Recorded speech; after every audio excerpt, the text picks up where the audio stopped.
It's time for Windows Weekly. Paul Thurrott's here. Richard Campbell's here. We're going to talk about a couple of new versions of Windows, both the dev channel and the release preview, some small changes. We'll also talk about AI, and Microsoft has made an announcement, a big breakthrough in quantum computing. It's the next big thing coming up next on Windows Weekly. Podcasts you love. From people you trust.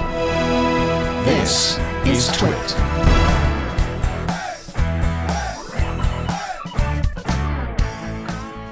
This is Windows Weekly with Paul Thurrott and Richard Campbell, episode 920, recorded Wednesday, February 19th, 2025.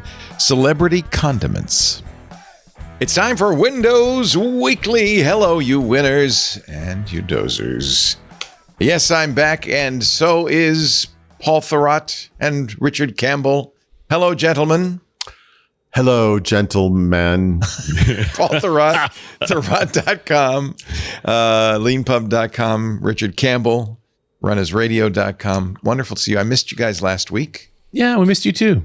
Spent the week with the Rocks in Tucson. How was your crystal experience? Was it great? I feel energized, washed in the bathed in the mineral vibes. That might just be silicosis, but okay. Could be.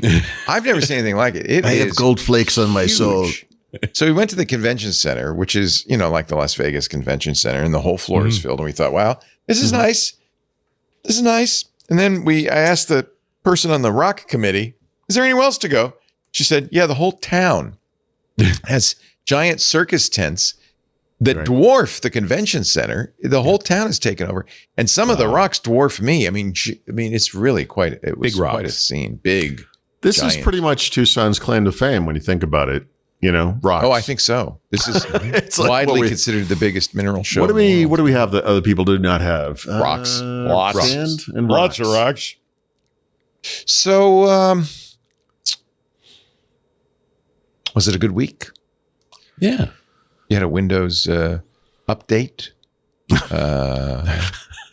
You have a protagonist of this anything story? To report? Is he going through some sort of evolution? Yes. So, so since last week's show, we have had 3 insider builds. Most recently yesterday, which was I'm skipping ahead a little bit here, but this is I called it a preview of the preview that we'll preview next time, but it is a release preview build of the next 24H2 cumulative update.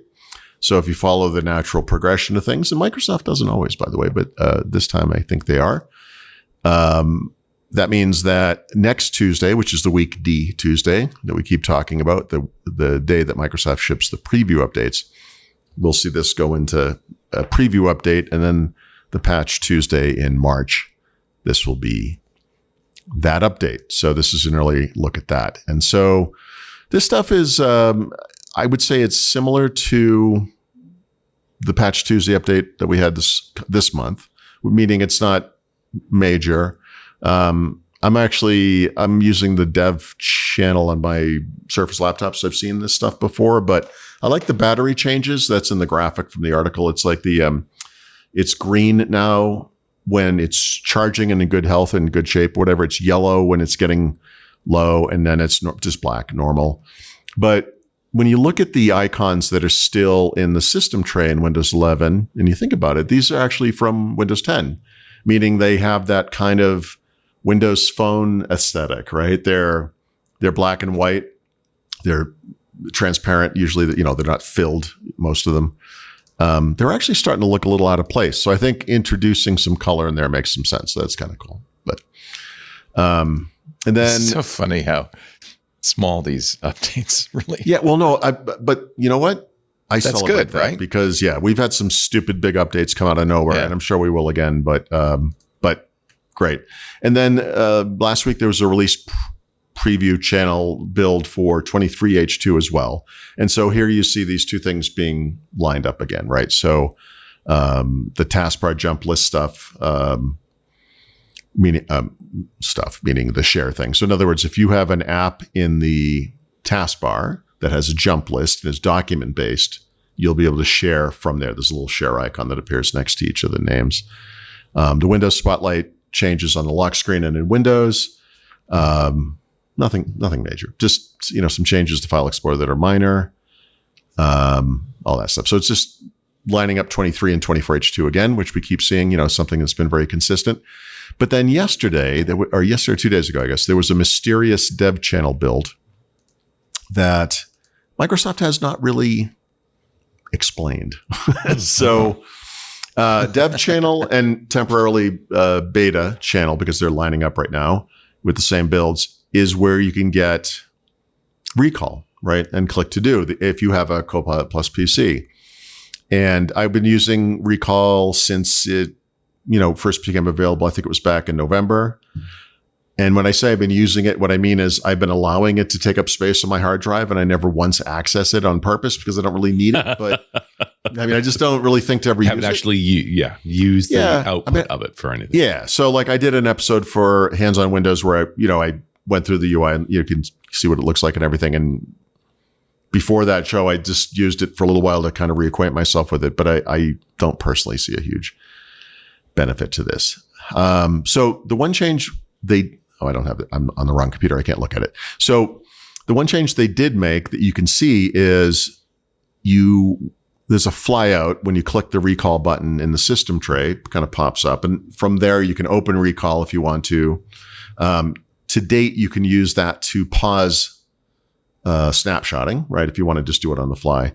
But they added a filter app or website button to it, which is actually very useful. So in other words, you bring up a website you don't want the thing to record, click that button, say stop doing it, and it will get rid of all the ones it might have recorded previously and then not record that anymore. So that's actually useful.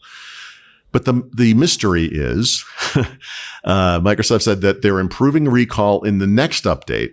Now, does that mean the next build? Does that mean the next Windows cumulative update? We don't know. Microsoft, they don't really communicate very effectively. But in preparation for that, they are changing recall under the covers somehow. They're not saying how, and they have to delete all of your existing snapshots. So if you've been using it all along, like I pretty much have, I did take one pause in there, but if you've been using it, you're going to lose everything. So it is a preview. I guess we should, maybe have expected something like this, but they haven't explained it. So I don't know what's we'll see, in a future update, we'll see if they provide more information about that. So yeah. Not too big. Okay. But interesting that they stuffed that into the dev channel out of the blue like that. Like, could not go into Canary. Like, other places nobody knows what Canary is. Yeah, you've seen the George Washington sketch on SNL with Nate Bargatze, where people ask him like, "Why is this?" And he's like, "Nobody knows." It's like Canary. Nobody knows. We're not really sure what you may not be wrong. They might not have the keys to the Canary channel anymore, right? Yeah, like I got locked out of my YouTube channel, and they got locked out of Canary. Yeah, yeah, that could be. Yeah. That's funny. I don't know. So there is a shift going on. This came up. I don't recall if this is when Richard was around or the week you were gone or whatever, but we're in a temporary window right now where dev and beta are can be the same. So this is confusing, but if you were in beta, you were on 23H2. So you were testing future updates that would go out to 23H2, which is still a current version. And during the window, you can optionally opt into 24H2 builds. And at some point, it will just switch over to 24H2. But for now, they're still doing 23H2 as well. So there are people in the beta channel who are on 24H2 and some who are on 23H2.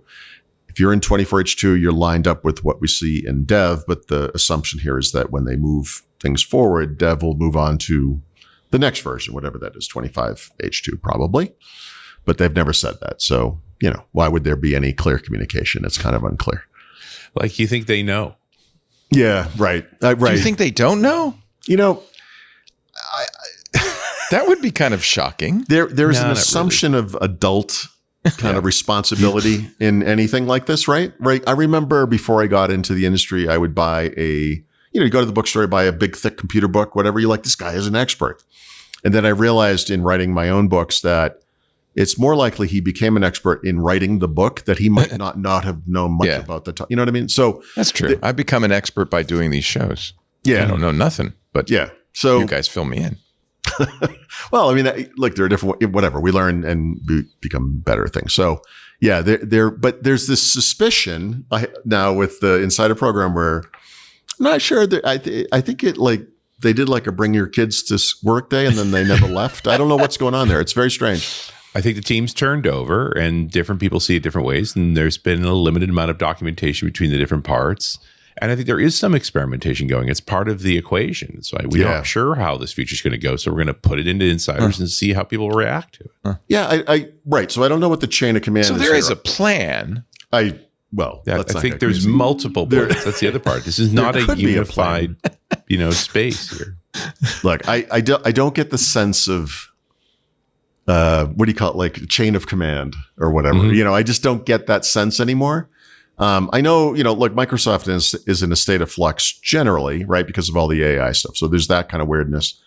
Windows, just like they were during the cloud era, has been caught in kind of a weird place. Although they're still trying to figure out what they're about.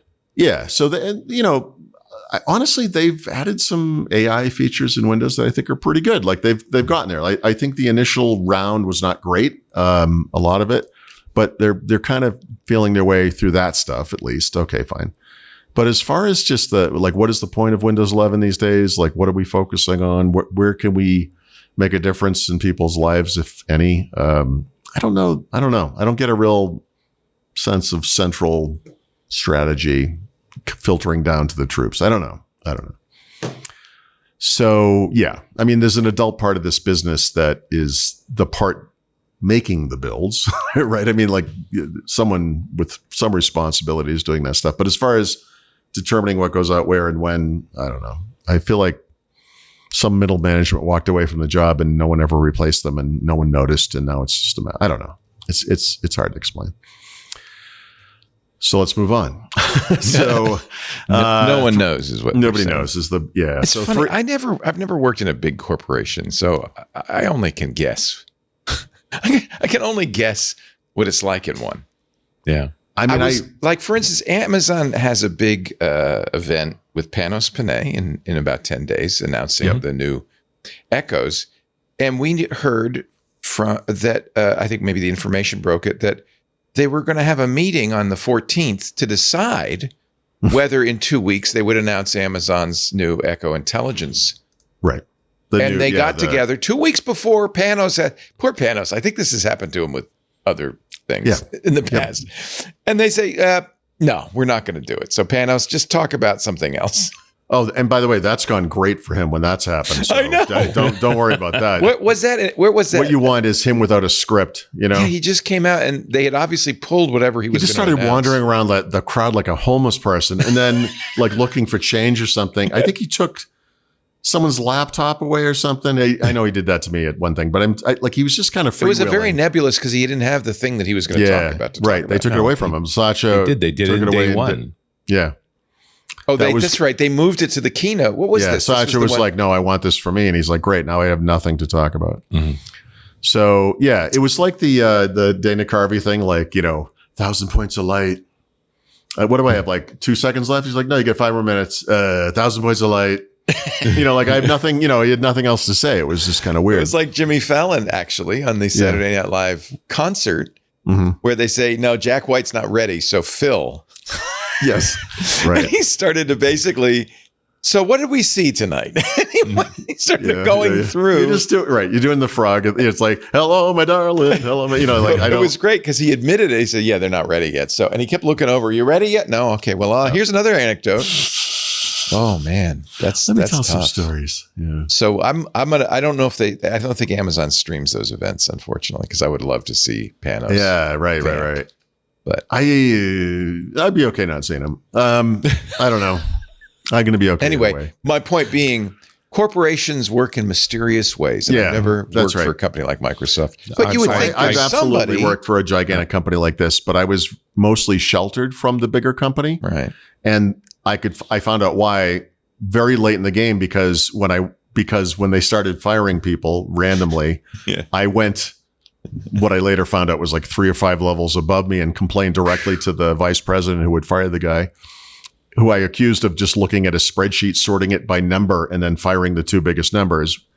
which he basically admitted to. And I said, you just fired the person who was our liaison for TechEd at the time. And he said, I had no idea. And I said, I know, that's the problem. Holy cow. You know? Holy cow. So I wasn't long for that business, but you can work at a gigantic company with infinite resources but deal with all of the politics and nonsense.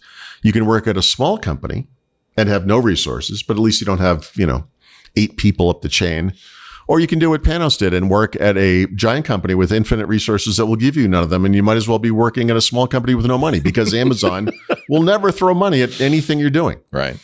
So it's I suspect, though, that it might have been that keynote that he was forced to vamp at Microsoft that pushed him. I think that was the start. I that was a number. There were a number of things, I think, in that chain that led to that. Yeah.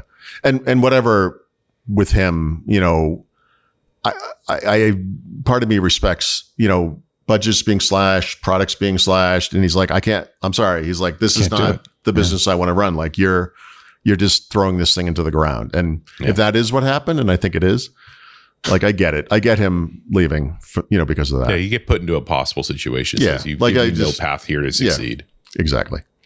He was pretty high level. He was like a VP level, though, right? Yeah. I mean, he was on the. I think at the end he was on the senior leadership team, wasn't he? Wow, I believe it was. So yeah, I mean, he was running Windows and Surface. So in some ways, this is a step down, but I think he's responsible for all Amazon hardware. I mean, at Amazon, this is arguably parallel, right? I mean, he's in charge of the devices and I think services is how they describe it. And that to me is Alexa plus Echo and everything else. I mean, so that's, I know that business has not made money or whatever, but he's used to that. Okay. So anywho, sorry. Since the latter days of Windows 10, early days of Windows 11, Microsoft has started being more aggressive about deprecating features in Windows, right? What does that word mean, Paul? Yeah, it means this feature is no longer being updated and it will be removed in a future version. Oh, I was being facetious because we did that whole thing. Yeah. About I'm sorry. Yes. Post. So, yeah, this was always pretty clear cut to me, but Microsoft explained this a couple of weeks ago for customers in the context of support, because I guess there was some question there. So if they deprecate a feature, it's still supported, right? So if you're using it in your business, you can expect Microsoft to support it. They do. But they also recommend that you start moving users off of it because it will disappear. Winter is coming. Yeah, it's moved to the maintenance. It's moved to a maintenance team that only deals with security issues, and they're unhappy. That should An not be unhappy dropped. bunch. They don't have Windows in there. You don't have a PM anymore. You have nobody who's looking for new features and taking feedback from users. Like that's what happens when you deprecate it. Yeah. So there are big features and there are small features, obviously. Some people will tell you there are no small features, but there are. Small features, only small people. Yeah, that's right. It's small ideas, but the feature they've just deprecated is called location history, which sounds like, yikes, wait a minute, what? To me, location history sounds important. Like it sounds like the type of thing you would leave in Windows, because every mobile device, every device really we have has some sense of location history.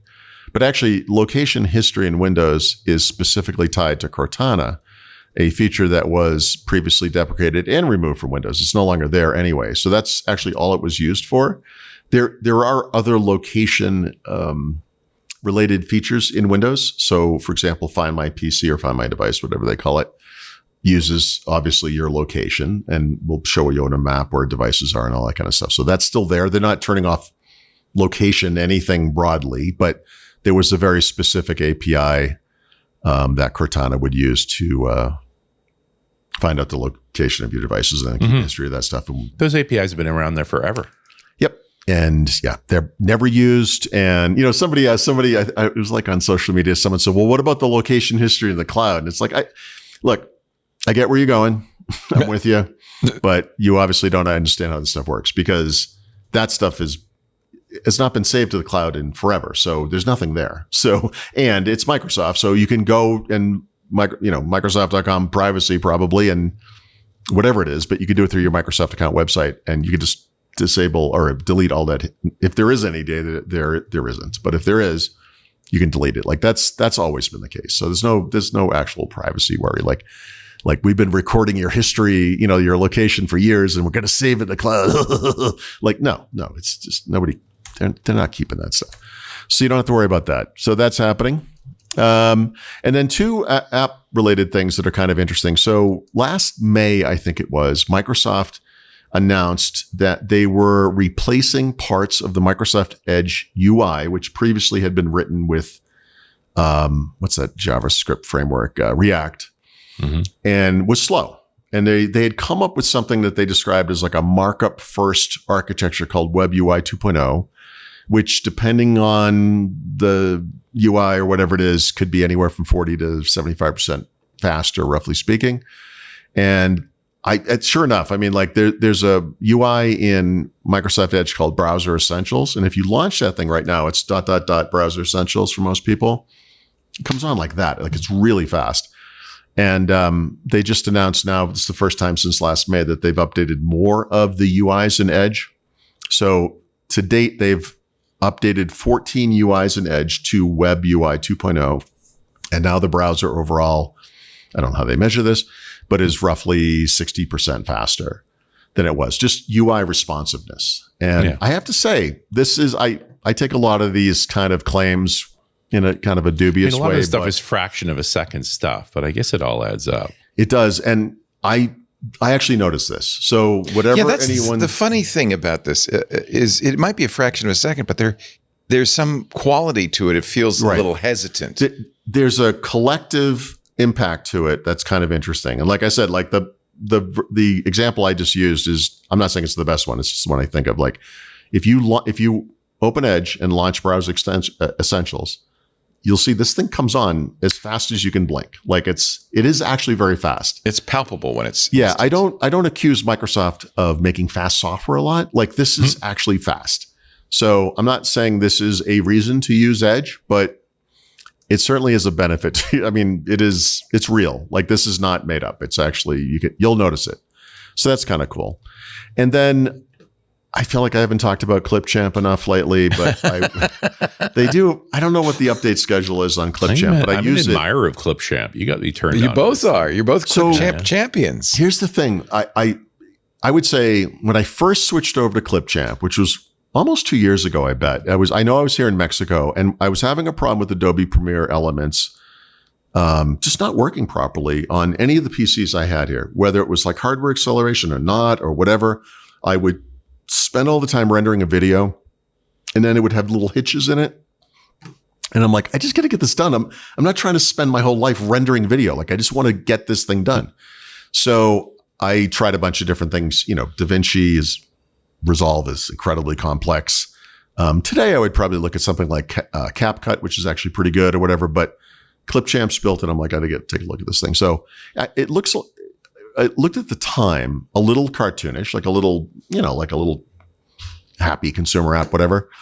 But it was really powerful and worked great. And so I've been using it ever since. But the thing I've noticed using it ever since is this thing has evolved pretty dramatically. So the basic UI is the same. The thing you launch into is the same. The editor is at a high level is the same. But if you actually look at it, there are a lot of little things and it is becoming more professional looking, if that makes sense. Mm-hmm. I think before it was very approachable and surprisingly powerful. And now it's it's not getting harder to use or anything, but it's just starting to look more like what it is, which is a very powerful app for editing video. Like it's come a long way. It's really, really interesting. Mm-hmm. So they point out some things that are new recently with like light mode support. Okay, great. If you want that for some reason, but to me, it's the video editing and the timeline, the ability to group assets and use them as a group, because a lot of times you might want to select 2, 3, whatever number of elements and have like the same fade in, the same fade out, the same whatever it is, transitions and things. So you can do that kind of stuff. Like this is a really powerful app. It's gradually becoming DaVinci. It does. It's looking more and more like iMovie or, a kind of, herein lies like the a battle, prosumer right? kind of a tool. Or dare I say Windows Movie Maker? Yeah. Which for a brief shining moment was actually better than iMovie, right? Like they stopped doing it, but Yeah. But this is love it always that the you can battle of simple enough for a hobbyist to use, but powerful enough that it can do what you need it to do. They're not trying to compete with DaVinci or Well, Final yet. but I think they're a better option for most like mainstream people, like normal people, whatever. But the secret to me to this app is that it's always been super powerful. I think it was a little off-putting to professional users or more experienced users for video editing. It looked a little because it wasn't a timeline, right? Well, no, they always had a timeline, but it was just kind of not cartoony. It just looked like a fun, it looked too simple. The UI made it look so simple. Yeah, even though they were actually hiding great power in there. And now I think it's starting to get to the point where it looks and is what it looks like is more like what it is. Yeah, which is a really nice kind of prosumer, video editing tool. It's nice. It's not free, right? No, it is free. So you can, if you pay, you get things like 4K exports, the ability to store your assets in the cloud, which is really nice if you go from machine to machine, right? Because it syncs. Yeah. And then there's some branding things, and if you get more of the like assets that they provide, like video, audio, whatever, graphical assets and so forth. But no, I mean, honestly, I actually do pay for it. But what I do, I could get away with not paying for it. It's right. I could do everything I do without paying for it, but I do pay for it. Primarily for that syncing capability, because I do actually use a lot of computers, and it's kind of neat. Like I'll record it like we're doing now. We're recording a video.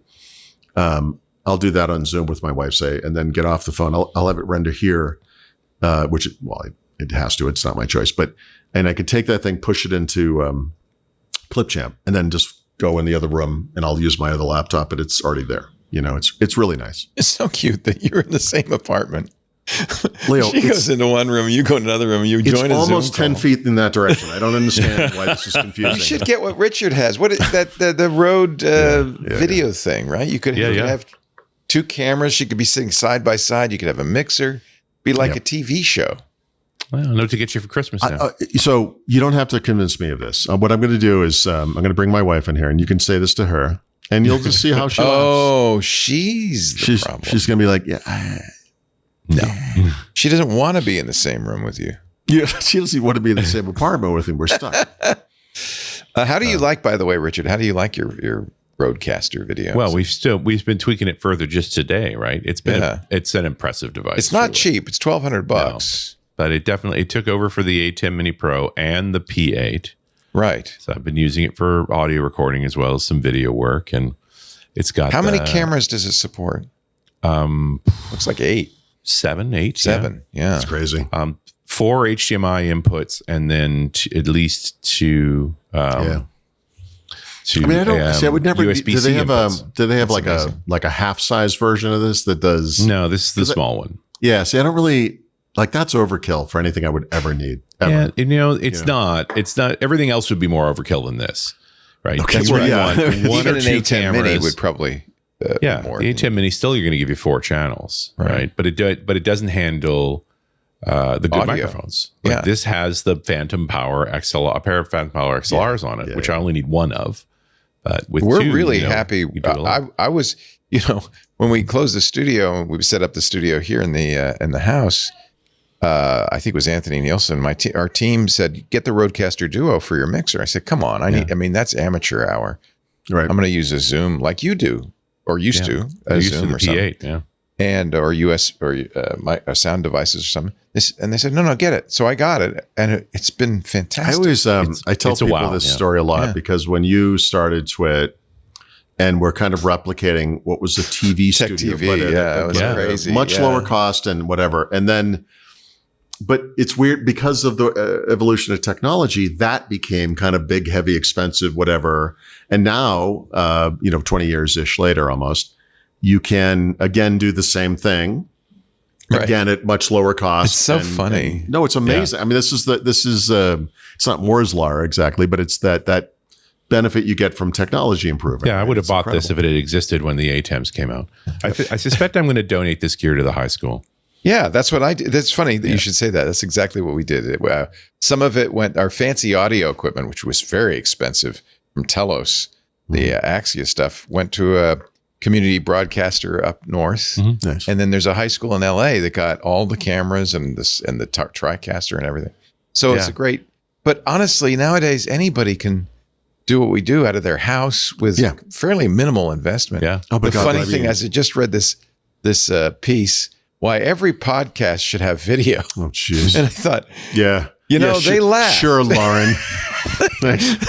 They laughed when I sat down at the TriCaster. Remember when we started, it was audio. It was only audio. Oh, yeah. We started audio for everything. Yep. For a couple But it of years. wasn't, it was only a few years before I thought, and I think it was because in hindsight, it was dumb. I was trying to recreate Tech TV. It was a little bit of a, You didn't want to be too overt about it or whatever. well, I just, Leo, thought let me that Tech TV let you in fumbled on a little secret. I don't call it the supersite for Windows, but Thurrott.com. That's a super. You could make Deep the down. argument. There, We're still a little salty over the whole thing. Yeah. yeah, as you would be. As one is. Hey, let's take a little tiny time out. I'm going to do an ad, and then we come back with more exciting stuff. You're watching Windows Weekly with Paul Thurrott and Richard Campbell. Our episode today brought to you in part by US Cloud, the #1 Microsoft Unified Support Replacement. I asked them, why do you call it US Cloud if you're a support replacement? They couldn't answer that. But once I talked to them and understood their business, I thought, I don't know why everybody doesn't do this. We've been talking for a few months now about US Cloud. They're the global leader in third-party Microsoft support for enterprises. They now support 50 of the Fortune 500. And one of the reasons they're very popular is because it saves you a lot of money. I mean, it's better support, faster support, but it's roughly, in many cases, 30 to 50% less than Microsoft Unified or Premier support. So half as much, twice as good.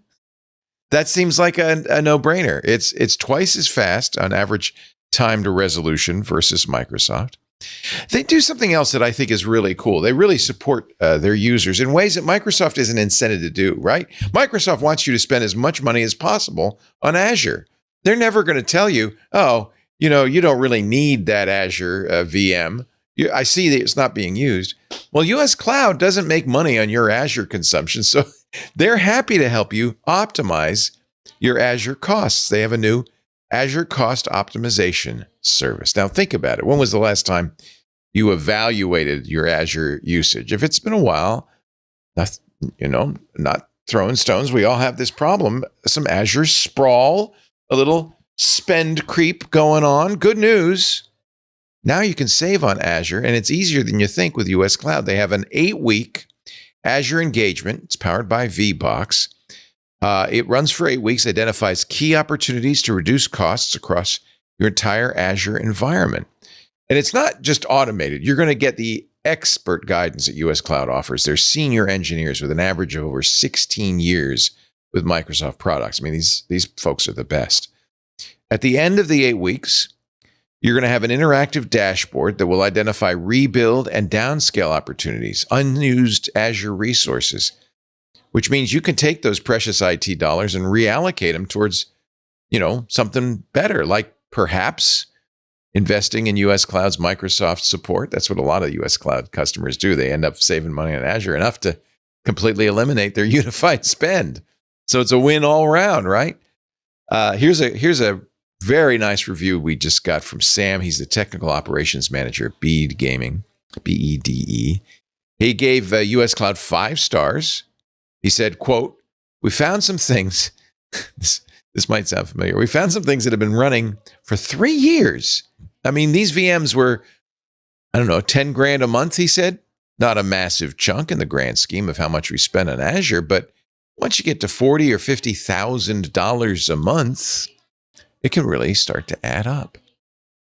Isn't this a great idea? And you can see why this is something a third party has to do, because Microsoft's not going to tell you. Stop overpaying for Azure. Identify and eliminate Azure creep. Boost your performance, and you can do it all in just a couple of months with US Cloud. Visit uscloud.com right now. Book a call. They're really nice people. You'll enjoy talking to them. I was impressed. No hard sell. They're very matter of fact, and they'll show you how much your team can save, not just on Azure, but on your Microsoft Unified support. uscloud.com. Book a call today. Get faster, better Microsoft support for less. They don't say better, but I say it for them. uscloud.com. And if they ask, would you please say, hey, I saw it on Windows Weekly, so they know that they're getting their money's worth when they buy an ad here, which I know they are. Okay, little Pauly T and Big Richie C. It's their new rap gang here. Goodness. Let's talk Microsoft 365er. What are you laughing at? I can't even imitate what I want to imitate. I want to start off with like a hey Doug. But I can't pull it. I've been hanging out with my son a little too much. That's exactly how he talks. Yeah, it's like talking to my son. You're like, dude, language, man. No, you know I'm a writer, right? Anyway, so you know how deeply this hurts me. So, I don't remember if it was a week or two ago, but there was a Microsoft support document that said that they were pretty dramatically changing the sign-in experiences on the web for personal Microsoft accounts, and apparently also Enter ID accounts, although I don't recall that being part of it. Meaning that if you signed into the web using your account, you would stay signed in unless you signed out. So if you're sharing a computer, maybe don't do that, or maybe use an incognito window or whatever. So that was kind of confusing. All these online accounts have some sort of a timeout. I know with my Google account, because I use it for email and calendar, that, I don't know, I want to say every 30 days. It might be every 2 weeks, whenever it is. I have to re-authenticate, right? It's like, hey, we just want to make sure it's you. And I have a passkey, so it's quick, whatever. Microsoft must do something like that. But apparently they were going to stop doing that. But apparently not, because Microsoft, and this is so bizarre the way they say this, they said media reports were based on incomplete information mistakenly published by a Microsoft product team. So it was our fault. Yeah. We took something public facing that you wrote and we took it at your word. And that was our mistake. Sorry, we'll never do that again. It turns out they're not doing this. So they're not changing how Enter ID or Microsoft account sign-ins work on the web. So everything I just said is not happening. So I don't know what that was all about. But for some reason, on a public-facing website, they said that it was changing, but it's not. Okay. This is coincidental, but sometime, I don't know, 2 weeks ago, 3 weeks ago, I switched from Gmail on my phone to Outlook, which is the Microsoft product. Using Outlook as the backend or Gmail as the backend? It's still Gmail in the backend, but it's the Outlook app. So and the Outlook as an interface to Gmail. Right? Yeah. So the reason is that Microsoft does a better job than Google at display scaling, and they support, or they better support the display scaling that's built into the OS that I have set up. And with Gmail, I used to have to set the display scaling like on a per app basis and put it up as high as it could go because some of the text was tiny and it was just very strange. So I've actually come to like it a lot, assuming I don't ever have to search for anything. That stuff works well. And then this past week, they've announced 3 new, I guess they noticed there were all these new users, meaning me. And now they're adding all these new features, some of which will be familiar because they've existed before on other platforms. So Outlook Mobile, meaning the version for iOS and Android, is getting a new font picker.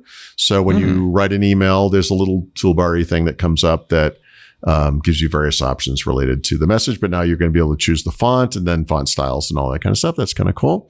How often do you change the font on your email? Well, I think you can only do it in settings for all email, right? There. So now you can do it like if I want to send you a message that has different fonts for some reason. Oh, that's important, actually. You can do it on the fly. Plus, I will have a different font for the list of messages that I do for the messages. Yeah, different fonts for fixed with. Right. Versus, here, I thought you were talking different fonts within the email because I've received. Don't like do like that. a rich like a what do you call it? Like a hostage? Ransom note. Ransom note. No, hopefully don't do that. Although I have been using the AI-powered explosions in iMessage on the iPhone a lot. I've been enjoying that quite a bit. So if I want to emphasize things now or make people feel like children, I'll send them an explosion of confetti. That's what does it look like, though, if somebody's not on an iPhone? Do they? It's a little picture of dog mess, and it says, you should get an iPhone. Oh, you're using Android. I'm paraphrasing, but it's something like that. It's a really low-res dog mess, too. It's not even a good just be one. Comic Sans all the time. Yes, that's right. Yep. It's just in a symbol font you can't even read. It's all dingbats now? Excellent. Yes, right. They're also adding the ability to recall an email, which has been in the desktop version of Outlook public since, I don't know, the Stone Age or something. Not And that it works, but at least yeah. it's there, so you can at least show you were flailing to try and clean up your mess. right. And then a minimize email message feature. So in other words, when you write a message, it works like it does in like kind of a web client. So the window kind of comes up in front of the app, but you can see over the top, the top of the app still. You can minimize that thing because a lot of times you want to reference something that's not in that email thread, maybe.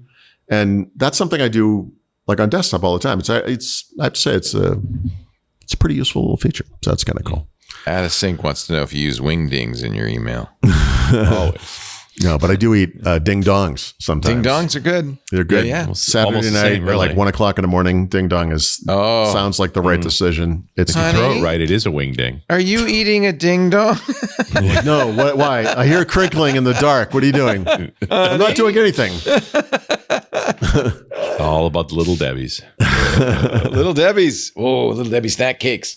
And Your annual dose of trans fats in one easy package. Oh, and I'll Hey. imagine.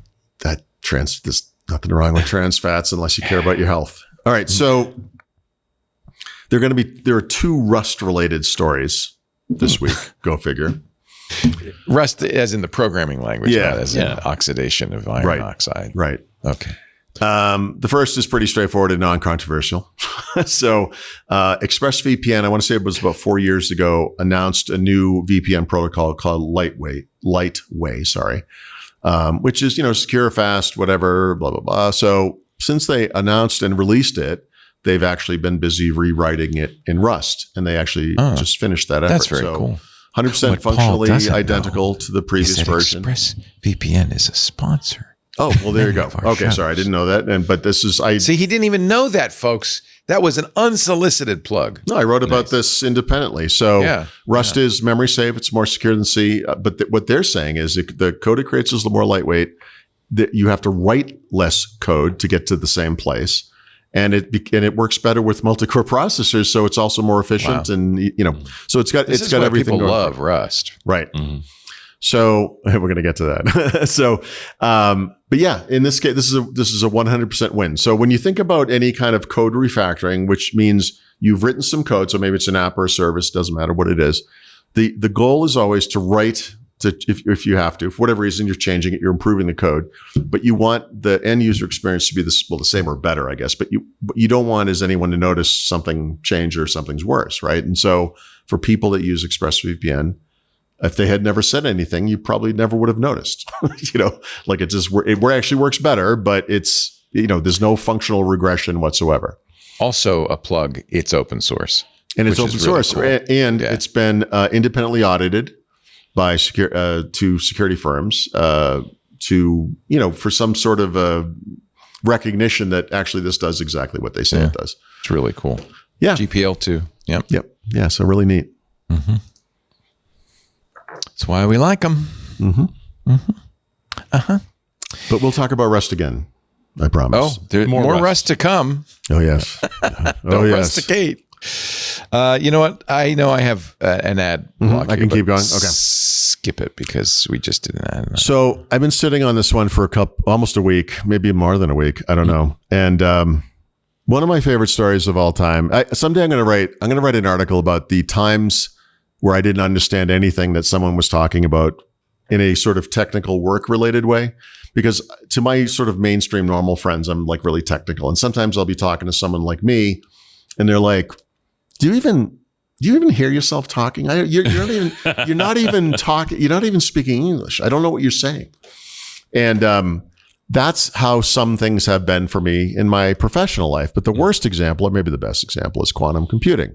So back in 2017, there was a big splash about Microsoft had made some kind of a quantum computing breakthrough.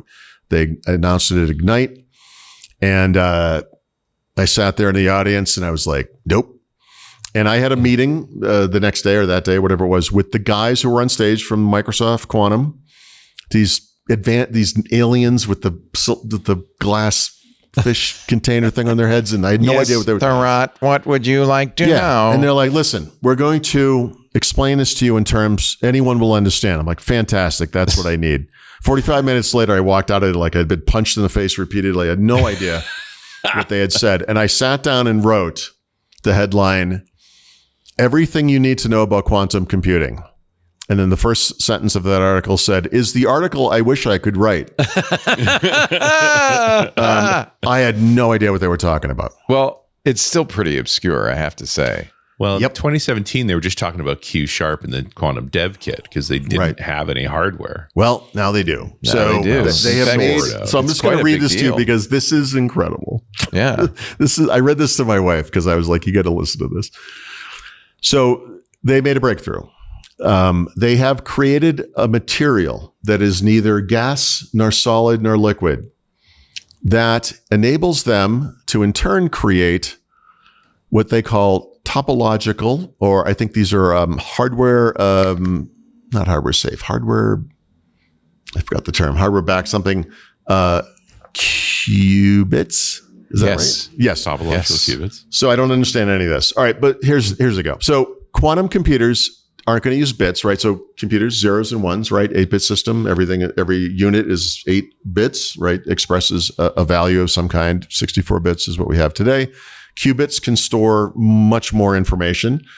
Qubits, a quantum computer, every time you add a qubit, it doubles its performance. So the scale is like this, like rocket ship of scaling. The problem Exponential, is not multiple. Okay. Like rocket ships, unstable.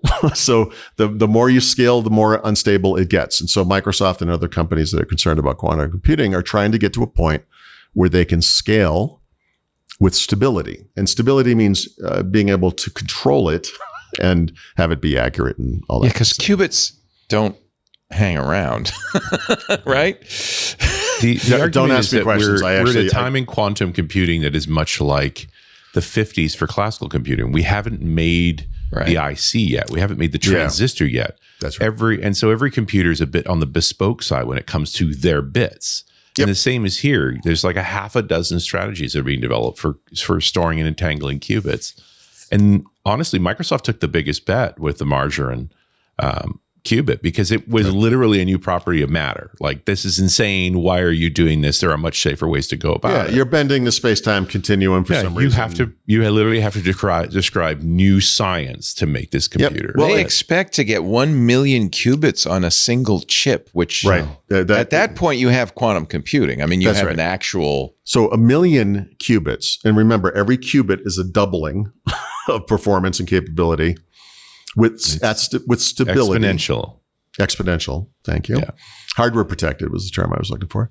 And so they're on the path. And so what they say right now is, so they have this first generation of their first quantum processor using this technology, a topological core architecture that will help it scale to 1 million qubits, which can do trillions of operations per qubit. Right? Meaning they will have a quantum supercomputer within years, not decades. Maybe. It's using the Majorana fermion, just in case you. I thought that was obvious to everyone, Leo. I guess if we're going to talk down to our audience. No, I know. I should. Actually, it's fascinating. It's so complicated. The physicist who hypothesized the existence of this back in the 30s, Majorana. Ettore Majorana, was disappeared at the age of 31. Mm-hmm. He may have gotten on a boat, may not, but he just disappeared, and they have never figured out where he went.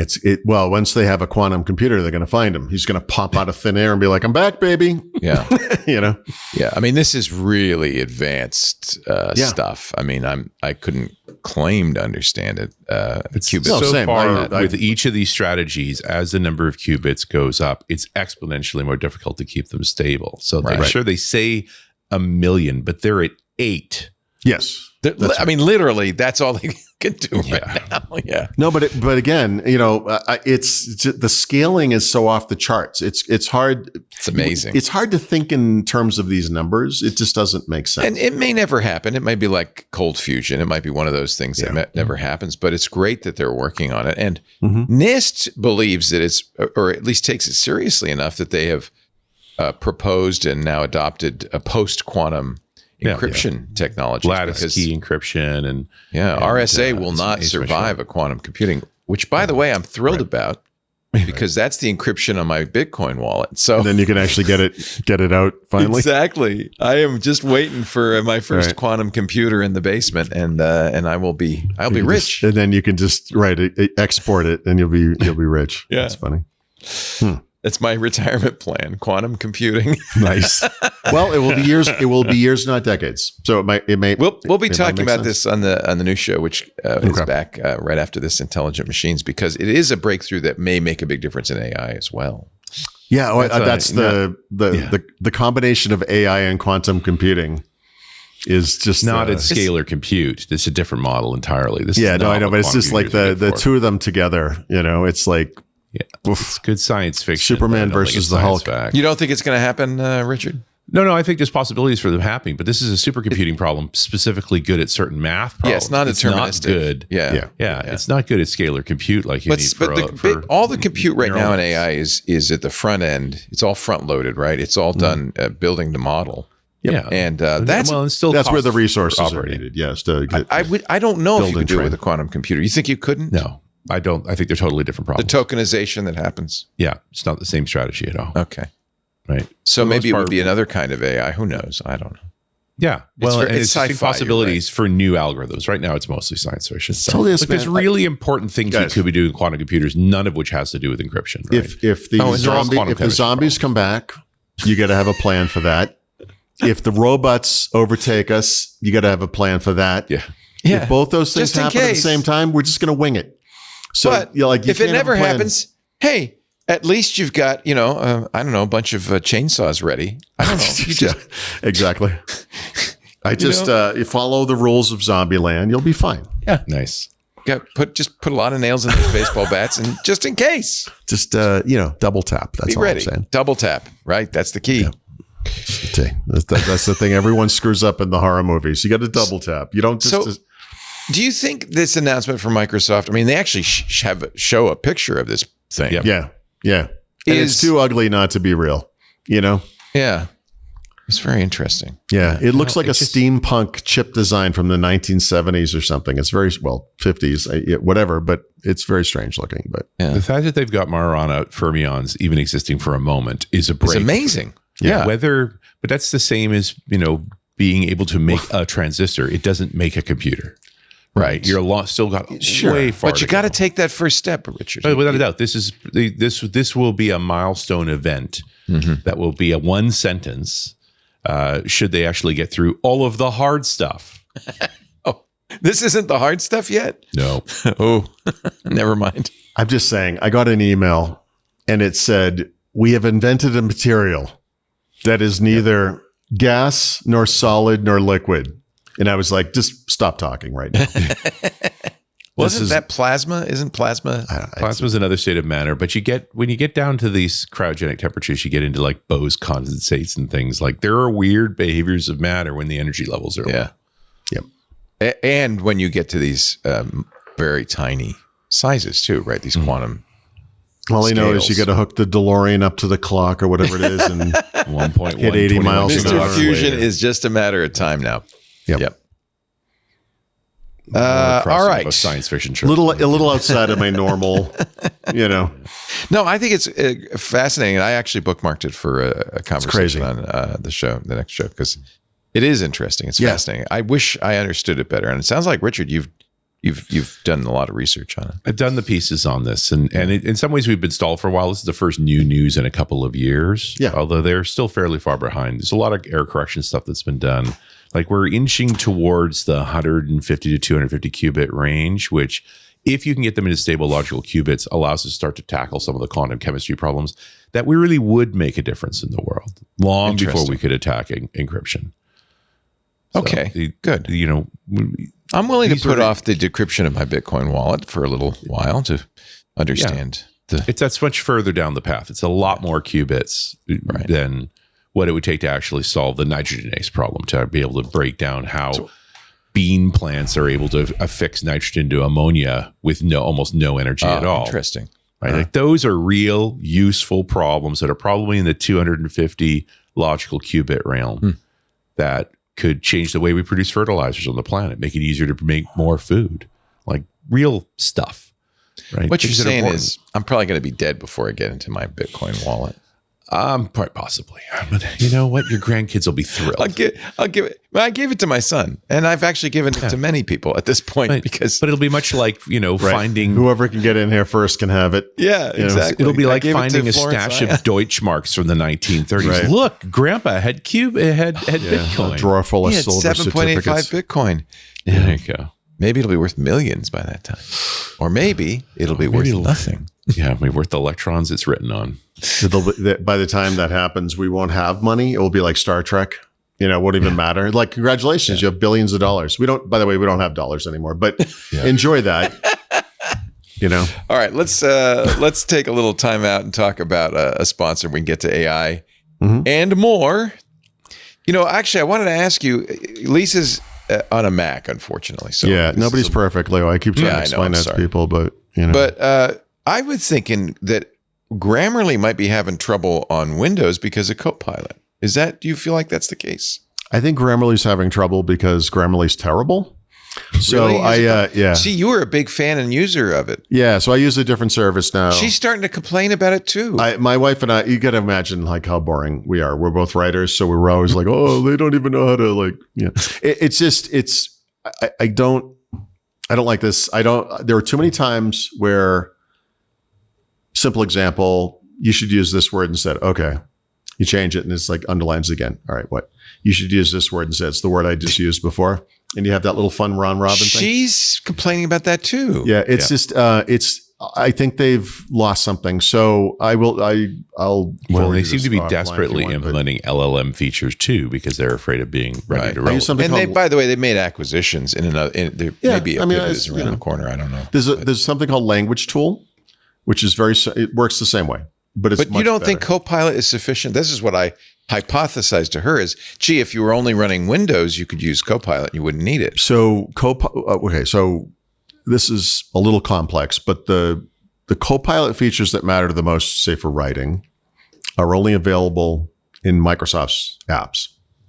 So you get it as part of Word, Microsoft right? 365 and Word, that kind of thing. In a coming version of Windows 11, you'll get some capabilities in Notepad, but we don't need to worry about that too much. But they're actually pretty good. But I'm just saying, Notepad, whatever.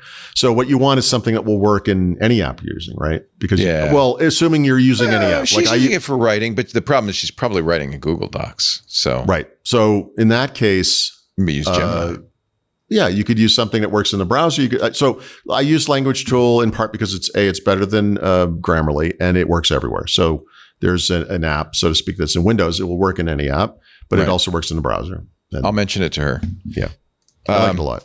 Okay. Yeah. I thought, I better ask Paul about this. Yeah, my wife and Unfortunately, I complain about Grammarly. Our every day. sponsor for this segment of Windows Weekly is Grammarly. No, it's no. I mean, Grammarly has its uses. I'm not. I didn't mean to. No, they were a longtime sponsor, and when they were a sponsor a few years ago, you loved them. We loved them. Yeah, no, it, like a lot of things that started out great, and it was the free version was amazing. Let's not forget that they're in Ukraine. It may be that they're distracted. Just a little bit. I'm not here for excuses, Leo. I just sorry, but I hope they're okay. But I prefer this other thing. So yep. I don't know. Let's take a break. More to come with Windows Weekly. Paul Thurrott and Richard Campbell. Our show today brought to you by Zscaler. Now, this is a solution that does use AI, that it does make you more secure than than the traditional solutions we've all been using. Zscaler is the leader in cloud security right now. See, the reason is so many companies have spent billions of dollars on perimeter defenses like firewalls. And then, of course, VPNs, because you have to be able to get in so that you can get some work done, right? Breaches, though, have not gone down. They continue to rise. There's an 18% year-over-year increase in ransomware attacks. Last year, a record $75 million payout, and that's probably just the tip of the iceberg. We're starting to see, these traditional security tools are not successful because they expand your attack surface. We were just talking yesterday on Security Now about a ransomware attack that got in through a VPN. For the VPN to work, you have to have a public-facing IP address. And bad guys say, oh, look, there's a hook, something I can hang my hat on. And then they're using AI tools And it's getting easier and easier for them to break in.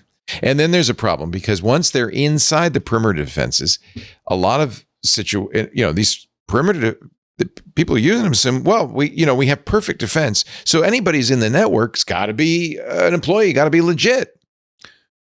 What if they're not? Now you've got somebody connected to the entire network, completely lateral movement. They can look everywhere at every bit. And then if they find something they like, they can start to, and this is what happened in this ransomware attack we were talking about yesterday. They exfiltrate, emails, customer information. This becomes very embarrassing. They encrypt it, and the firewalls either not looking at outbound traffic or they can't see what's in the encrypted traffic. So now you're compromised. Hackers exploit, this is the bottom line, traditional perimeter security infrastructure, and they're doing it now with AI. They're outpacing your defenses. It's time to rethink security, not let the bad actors win. They're innovating. They're exploiting your defenses. You need to innovate back with Zscaler, Zero Trust plus AI. First of all, with Zscaler hides your attack surface, making your apps and your IPs invisible. So there's nothing to hang their hacking hats on. It also eliminates lateral movement in the network. See, the problem with assuming that everybody inside the network is safe, well, that's obvious. So with the Zero Trust solution, you never assume that. You only connect users to specific apps that are approved to use explicitly, not the entire network. And Zscaler continuously verifies every request based on identity and context.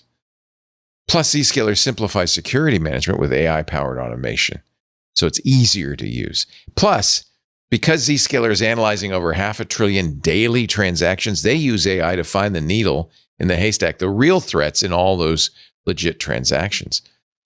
It's really simple. Hackers can't attack what they can't see. Protect your organization with Zscaler Zero Trust plus AI. You'll find out more at zscaler.com/security. That's ZSCALER, or for Richard, ZSCALER, zscaler.com/security. We thank them so much for supporting Windows Weekly. This is a solution that really makes a lot of sense. Zscaler.com/security. By the way, use that address so they know you saw it here. All right, let's talk AI a little bit. You say it's time to stop the AI. Oh, sorry. Yes. Yeah, just because we were talking about this before, so a couple of people in Discord have been talking about this. I was just reminded that one of the reasons I turned to Grammarly originally was that the grammar functionality, so to speak, in Word, Microsoft Word, started to become really horrible. And they right around that same time, they put out a product called Microsoft Editor, which was the Grammarly capabilities from Word that you could put in as a browser extension and use in other apps. And that was notably bad. Still probably I should fairly say I haven't actually looked at it in a while, but I see Microsoft blog posts where you can tell they're using it because it's, the grammar's terrible. So no, I mean it. I mean, it's bad. So, but that's why you would think that Word, given how long it's been around and all of the improvements they've made, and some of it is just pretty incredible, would have the best or among the best grammar checking and kind of AI built-in stuff. And it doesn't. I don't know why. So that was part of the reason for my shift to Grammarly, and now more recently to Language Tool, which I do prefer. So in case you were wondering. Okay. Yes. Yeah, the problem is that grammar checking is a feature, not a product. Yeah. Well, that's the problem with AI too. So we're going to talk. Yeah. That's sort of where we're going. So I got here in a kind of a roundabout way. So I assume you folks and a lot of people listening or watching this, especially if you're doing it live, are just kind of aware of what's going on in our industry and have heard about this kind of drama that occurred in the Linux kernel management area, right? We all know that Linus Torvalds still kind of runs the show. And even if you're not a Linux guy, like I'm not, you might have some vague understanding that there's some system of kernel maintainers and people checking code, and those things are accepted or denied, and progress occurs. So Linux has been accepting Rust language submissions for the kernel since I think it was late 2022. I think, but whatever year that was, October. And in December of that year, they accepted their first Rust written driver into the kernel. And then you kind of don't hear about it, right? And we know that Microsoft is doing something similar with the Windows kernel / Azure kernel, like for their OS kernels. They're also doing Rust. Mark Ruzinovich, who's the CTO of Azure, has been very outspoken. He doesn't want to see any more C or C+ code being written anywhere, but very specifically for the kernel of these things. I think he said you have to justify not writing it in Rust. That's right. He would like to see it just be Rust. If otherwise, you have to explain yourself. Okay, so with that as background, I would have assumed that the world is moving in a very clear direction. In the sense that like C came around and replaced is a strong word, but replaced in a sense like assembly language or whatever. Like eventually C will be replaced. There have been attempts like C++ and Objective-C, et cetera. There have been other languages like Delphi Object Pascal, and that kind of came and went, whatever. But here we are. It's 2025. C was invented when 71 or whatever year, a million years ago. Okay, so we're on a natural progression. Things are moving forward. Great, we're all on board.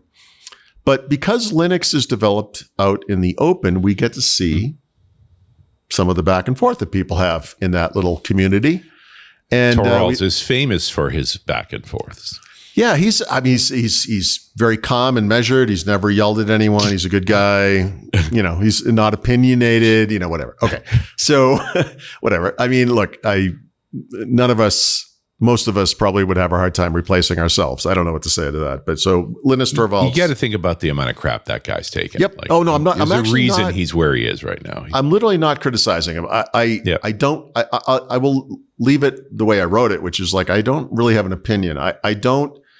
I think the success of this platform speaks for itself, which in a way is how he handled the story I'm about to talk about. He basically said, we have this system and it seems to work.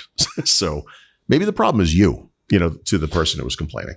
Yeah. And I'll get to that. But anyway, so I followed. And he's the old guy and he's the one embracing Rust. That's right. He had to, okay, this for the Stephen happened. He was like, yeah, no problem. He has himself accepted Rust check-ins. So just knowing that, like I'm on the outside of the Linux community, obviously, but I'm interested in this stuff and I pay attention to it. And it's a developer topic. So, it's a little Venn diagram of things I care about. And recently there was a bit of drama around. There's a guy, I'm not going to know anyone's names. I apologize for this. They don't really matter, but he's a guy who started I'm not going to pronounce this right either. The Asahi Linux like the beer, actually. There you go. Distribution to bring Linux to the the M series Max, right? He has submitted at least one Rust-based code request. And it basically amounted to an abstraction that would be in the kernel that would allow Rust code to interact with C drivers, I think is the short version. There is a person who maintains that part of the kernel who said, nope, we're not doing it. And his argument was that this work should occur elsewhere. And we can debate all this stuff. I mean, honestly, I think the details here don't matter. But as this evolved, the guy who wanted the code to be added to the kernel and was denied went on this little social media campaign to kind of crap on things. And he literally suggested that what we should do is just keep this thing going. We'll submit it to Linus, whatever, Torvalds. And if he accepts it, it won't matter what this guy said. We can just go around him. And then Linus did step in and he said, nope, we're not doing that. He said, we have a system and it works. And maybe the problem is you. That's where that came from. And that guy ended up. So Linus, jeez Louise. Well, I mean, look, again, I'm not, the point of this isn't to judge who's right or who's wrong or whatever, but the point here is that this guy ended up quitting, not just his kind of unofficial role helping improve the Linux kernel, but he also left the Linux distribution, which he started. He's like, I'm out. And this is actually the second time in the past, 3, 4, or 5 months, whatever, where someone has just kind of quit from this process because of the politics and drama occurring around the Linux kernel and specifically around Rust, by the way. So it was a guy from Microsoft who was contributing I think in an official capacity, like from Microsoft. And he's like, I'm done. He's like, I can't deal with this. This is childish. So we don't really know everything, but again, it's a more open process. But so I'm looking at this from all kinds of different perspectives. But one thing that occurred to me is that this is something I see, and I've talked about this a little bit recently, where you've got this older generation that, we're all about change for a long time. We're all about change. And then they're like, we're not changing anymore. And now these guys are in a position of power. They're in decision-making roles, right? And again, without judging who's right or wrong or indifferent in this, there is a very good look. You don't knee-jerk just accept change. Change is not always good, but you also maybe shouldn't knee-jerk just never accept change because change is always bad. I think there's kind of a middle ground that's not occurring here, and I think this is what. No, I don't think. I guess my opinion, I guess, is that this is similar to what I'm seeing in this pushback to AI. I apologize if I just told this story, but my friend's wife, this is many years ago now, I was visiting them. I brought up my laptop, opened it up. It was a ThinkPad. And she says, Windows, I don't use Windows anymore. It's so buggy and terrible. And I was like, okay, when was the last time you used Windows? And she said 7 years ago. And I'm like, well, no offense, but your opinion is way out of date. You understand this thing has improved dramatically. I use Windows and the Mac, and I prefer Windows. Windows works great. I don't know what you're talking about. So I feel like that's what happens with AI. So everyone, look, we're all curious to some degree. You try it kind of early on and you're like, it's garbage, or it makes something it's wrong. Maybe the thing it does is wrong. It's not what you want. And then you're done. You stop looking at it and you still keep using this example. You're like, oh, garbage in, garbage out. Am I right? I'm like, yeah, actually you're not. But aside from that, you know that things change, right? And AI has changed so fast that I think we're having, we already live in a world where I think people have such strong opinions about things they don't know anything about. But now they have strong opinions about things that have changed dramatically since they formed that opinion, but they've not kept up with that. So I originally set out just to write about this Linux thing. I thought it was kind of interesting, but then I realized there was a parallel here with AI, again, I don't want to keep repeating myself. I feel like I can't remember where I tell stories, but my wife, who's also a writer, I must have told this one, had found a way to incorporate AI into her work, not to write, but to automate the things that are not writing so she can be more efficient and then spend more time on the stuff she cares about, which is writing. Mm-hmm. That's smart. And she's smart and she has common sense. She doesn't care about technology other than the fact that to her, it is a tool that she can use to get things done, right? In this case, she's using it to save time. Yeah, and she's just not chipping out letters on stone anymore either, right? They're just new tools. That's right. But look, I'm a writer. So I think it's important to have, I don't know if this is empathy or just understanding that someone who is not a writer, not a professional writer, might need some help writing.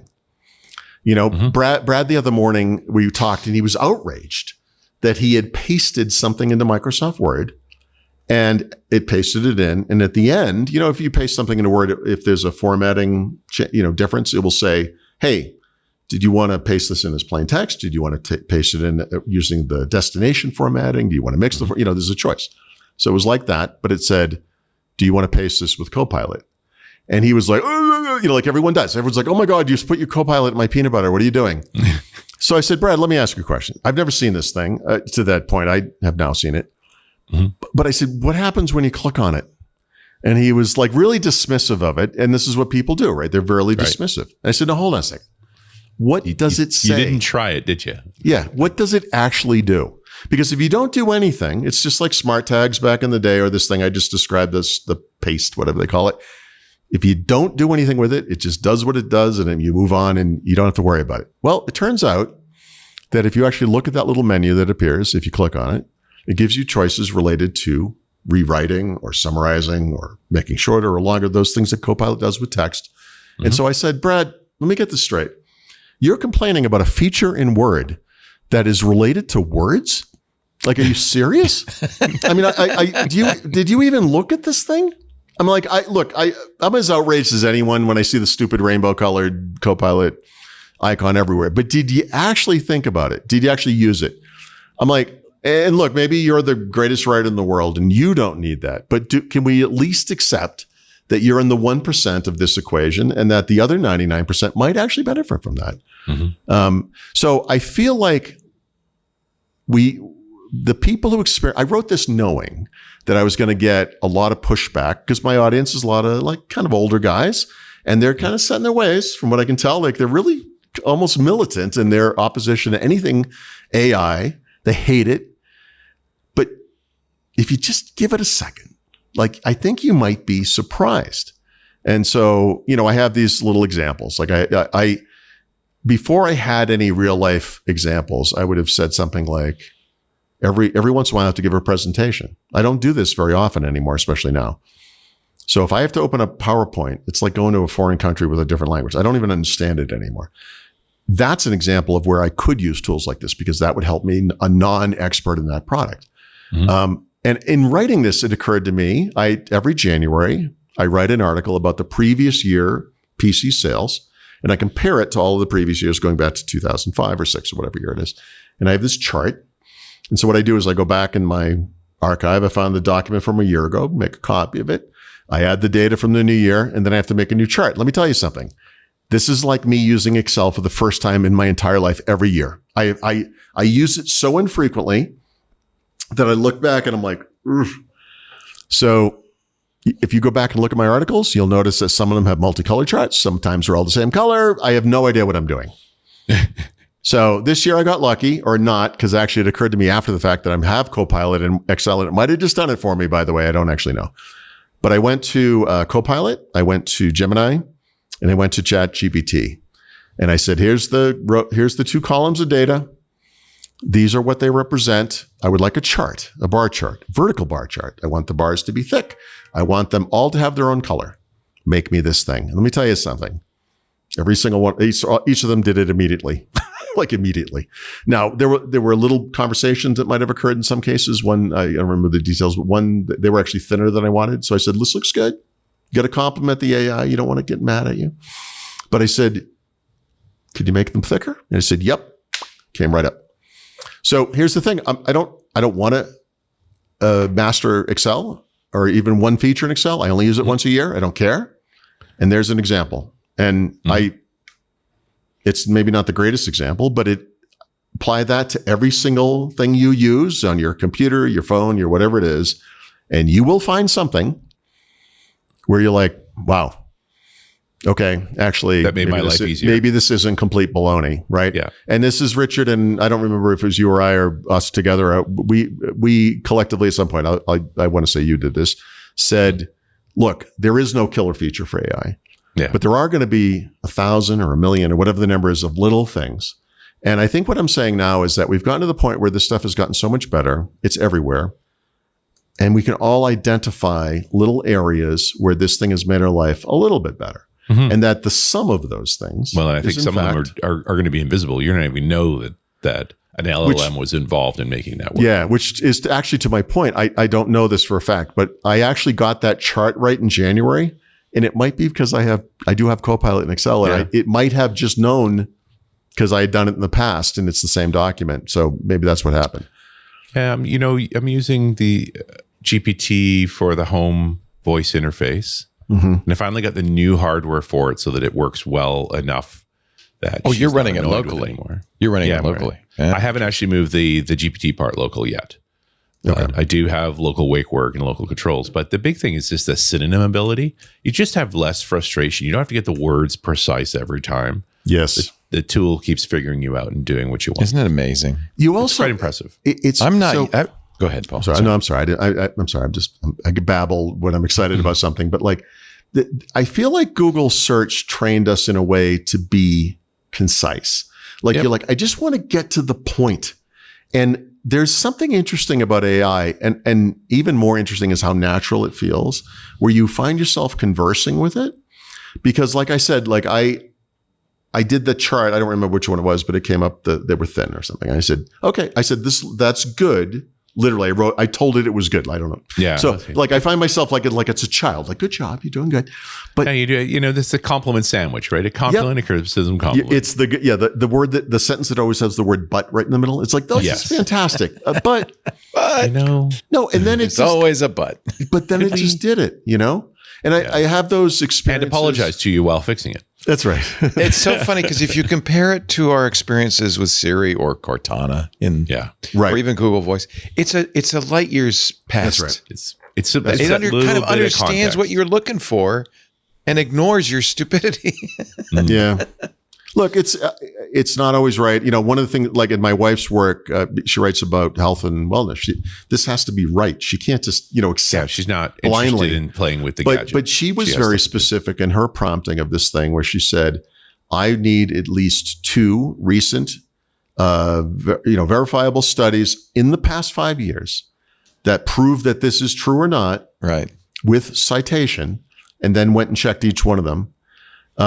Which is a step a lot of people aren't going to take, frankly, right? But now, and you wouldn't if you had to actually do it physically, but now the tool will do it for you.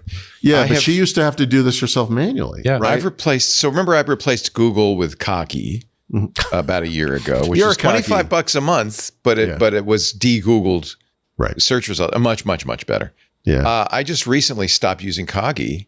Okay. And I use Perplexity for all my searching. Yeah, that's a lot of people saying this right now. So good. And it gives you citations automatically because it's not only a good model, they have a very good, by the way, they have a new deep research model that is really good. But the base model does the internet search for you. And so it's applying current information to its this is, I think Google's kind of here in a way, but Google has a business model. That's what gets in the way, right? Yeah. I felt pay Perplexity $20 a month. Yeah. And it's the best $20 I've spent. Because I think we've done this without thinking. You pick up your phone or maybe you're on your computer or whatever, and you're like, all right, I need something. Whatever it is. A lot of times it's an answer to a very specific question. Right.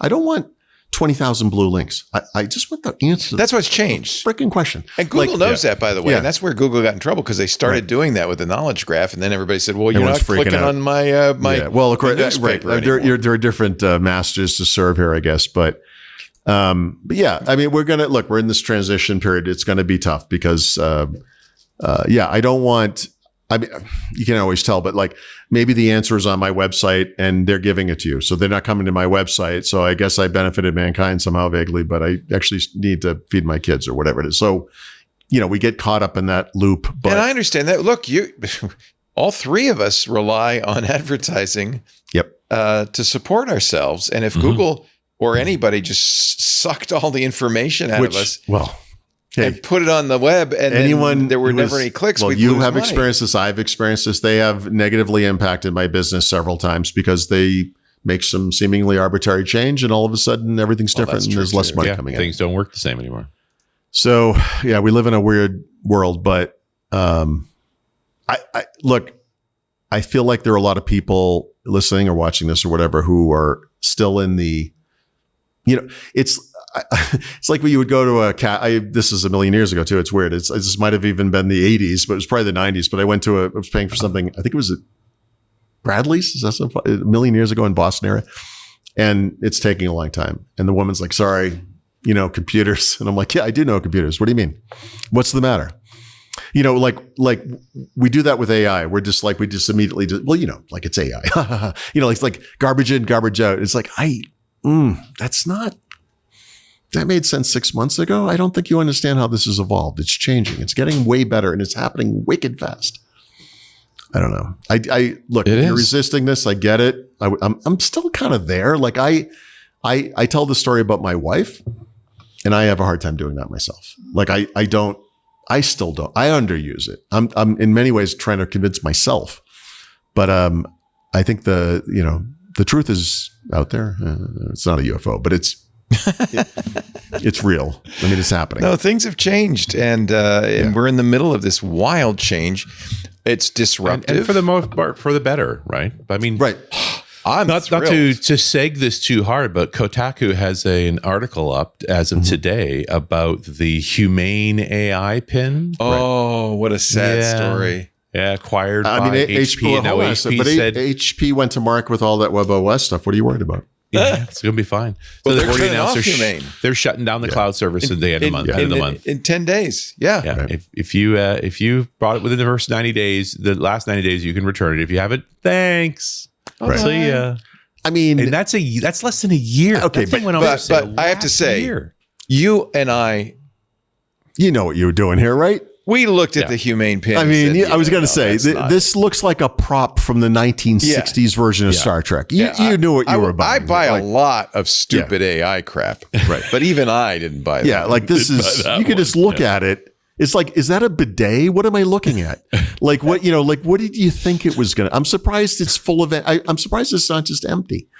It just has a microphone that connects to an app on your phone or something. Like it's, anyway. And some guy in Indonesia listens to it, Googles it for you, and sends it back. Yeah. Yeah. It was that level of it's over. So I just say from HP's perspective, because I saw that headline and I thought to myself, well, hold on a second. There are two HPs. One thing, is it HP, the computer maker, or HPE, the enterprise company? So it's HP, the computer maker. And I don't 100% agree with this. If you follow the natural trajectory of crap on PCs and, which they see as value add, et cetera, HP is on a very big push to add AI capabilities to their computers, right? And so maybe there's some technology here they think that will benefit that. It will sell you more. They spent more than $100 million for it, and it had. I mean, I think there's 300 patents, so there's something in there. Something there, but they have their own AI assistant. They're doing things like, look, we'll talk about AI in games later in the show, but this notion that like you could use AI to optimally configure your computer on the fly as you're doing things is not far-fetched, right? Like,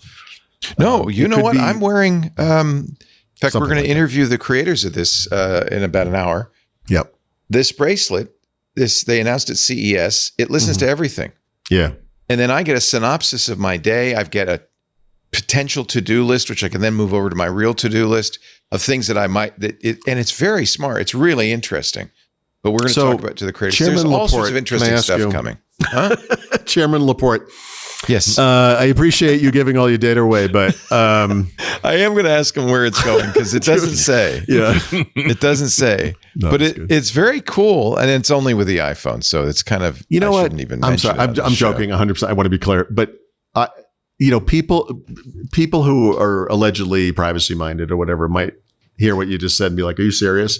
But you understand, you give up information like this all the time to use Google Maps or whatever services. Like this is an implicit, or if you ask people, like, this thing is tracking you. You know, because you see ads for things that you talked about. You know it, right? And they're like, yep. Like, well, why don't you stop using that? And you're like, what are you talking about? Like, I rely on this thing. Like, I don't care. And I think most it's incredible. Well, it's a consumer reaction to recall too, right? Yeah. Of course I want that. That will help me. What about privacy? Who cares? And so these are suggested to-dos. I saved them because we're going to talk to the So, but some of these are very legit that and then some of them I don't care about. So if I want them, I add them to my to-do list, and then it's maintaining a to-do list for me, which is awesome. Right. And all of this without any typing on my part, just because it's listening to my conversations. That's incredible. So this is, look, again, this thing you're showing is an excellent example of, because I didn't know what I was writing as I wrote it. I wasn't sure, like, what is my point? Like, what am I building toward? I didn't really know. But in the end, I kind of framed it as it's like time saver. The time is the one thing you're never getting back, right? It's the one thing you can't, but if this thing, AI, can save you time in little ways all over the place, then that is a net gain. And if that's what that thing is doing for you, and that's what it looks like to me, then, and you see the benefit of that, my God, that's incredible. Yeah. How many, my mother, when I was 6 or 7 years old, said, my mother only said two things to me that were true. That were life lessons to carry, that for me to carry forward for the rest of my life. This was one of them. And it's specific to me. She said, you need to make lists. You don't remember anything. And she's right. And so I'm 58 years old. And this past year, friends of ours, we're in a bar and they're talking to someone. And I said, I was like, Patty, how did you know that other person's name? It's like 3 people removed from us. And she says, oh, I keep a list on my phone. Every time I hear a name, I never remember names. I write them down. And so at the age of 58, 57, whatever it was at the time, I was like, yep, my mother was right. I got to do that. So now I do that. But that's what that thing's doing for you, right? It's doing that for you. It's saving you time. I think it's smart. It's also more than yes. And if it only did that, that'd be fine. That'd be huge. Your mother was right. But to me, it's also and we'll talk again on intelligent machines with the creators, and I think this is where they're going. It can give you insights. One of the things they want to do is, and you can ask it to do, is listen to a conversation you're having with your spouse and give you feedback. Yeah. Oh, I don't want that. I can tell you. If there is, were you judgmental? if you Were as you a being man mean, think, you know? if you possibly think you've ever won an argument in your life, if you may believe it strongly, I can assure you that thing will tell you differently. Yeah. There's also another, so you can talk to it through the device. So you can press it once and it gives you a variety of choices.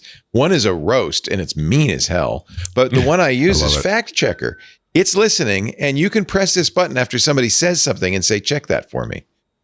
Nice. Wow. Yeah. That's a great way to alienate people in a hurry. And it says it out loud, by the way, off your phone. It says, your friend is an idiot. Yeah. I mean, maybe in the mythical kingdom of whatever that's true, but here on Reality Land. Isn't this kind of a fantasy that you might have had as a young person? And I certainly did. This is the Babelfish from. We're old enough to remember when you could go to a bar and actually have an argument about something that couldn't be resolved. And you now never you whip could out find your out. phone. Yeah, now you whip out your phone and end it. And by the way, make everybody sad. You just got the highly automated version of that. I have to say that's actually my goal in most social encounters, so it's fine. To make you everybody can query sad? it. Okay. So you can query it too, and you can also you could say analyze this conversation, and then it'll give you bullet points. And by the way, that's I would say from just sort of a mainstream perspective, I think the programming stuff is amazing, off the charts, useful. But as far as just general purpose, whatever, I think summarizing and that sort of thing is huge. The best feature it's of LLMs amazing right now. Yes. Yeah. Because there it's not hallucinating, right? You're literally getting an executive overview. You're standing there, you're thinking about dinner and like what you're going to, someone's mouth is moving. You're like, nodding your head. I don't know. And then it's funny you mentioned that whole, recording the conversation thing. I did that with my girls when they were teenagers because they woke up mean in the morning. And so I would play back the conversation in the afternoon. It's like, can we be nicer to each other in the morning? Like that's smart. Mean. Good parenting. Very nice. Yeah. It was just they hit you example. How did they punish you for that? Oh no, they were quite angry with me as usual. That was especially in the morning. Yeah.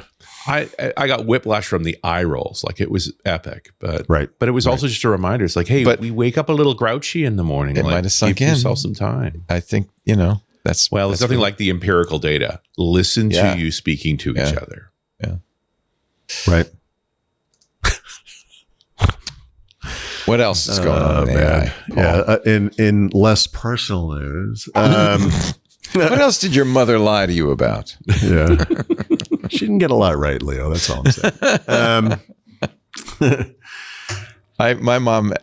Yeah, I know. I'll stay personal. My mom is in a home, as you probably know. I love her. So they're helping her. Sure. She's 92 and she's on the memory ward because she's got a little Alzheimer's. Right. And now when I talk to her, it's like, it's fascinating because her grasp of reality has slipped quite a bit. Yeah. So you're just getting like an unfiltered, here's some part of my brain. It's like her dreams. She's like telling me her dreams, except that to her, they're real. Yeah. And it's really the human mind is amazing. So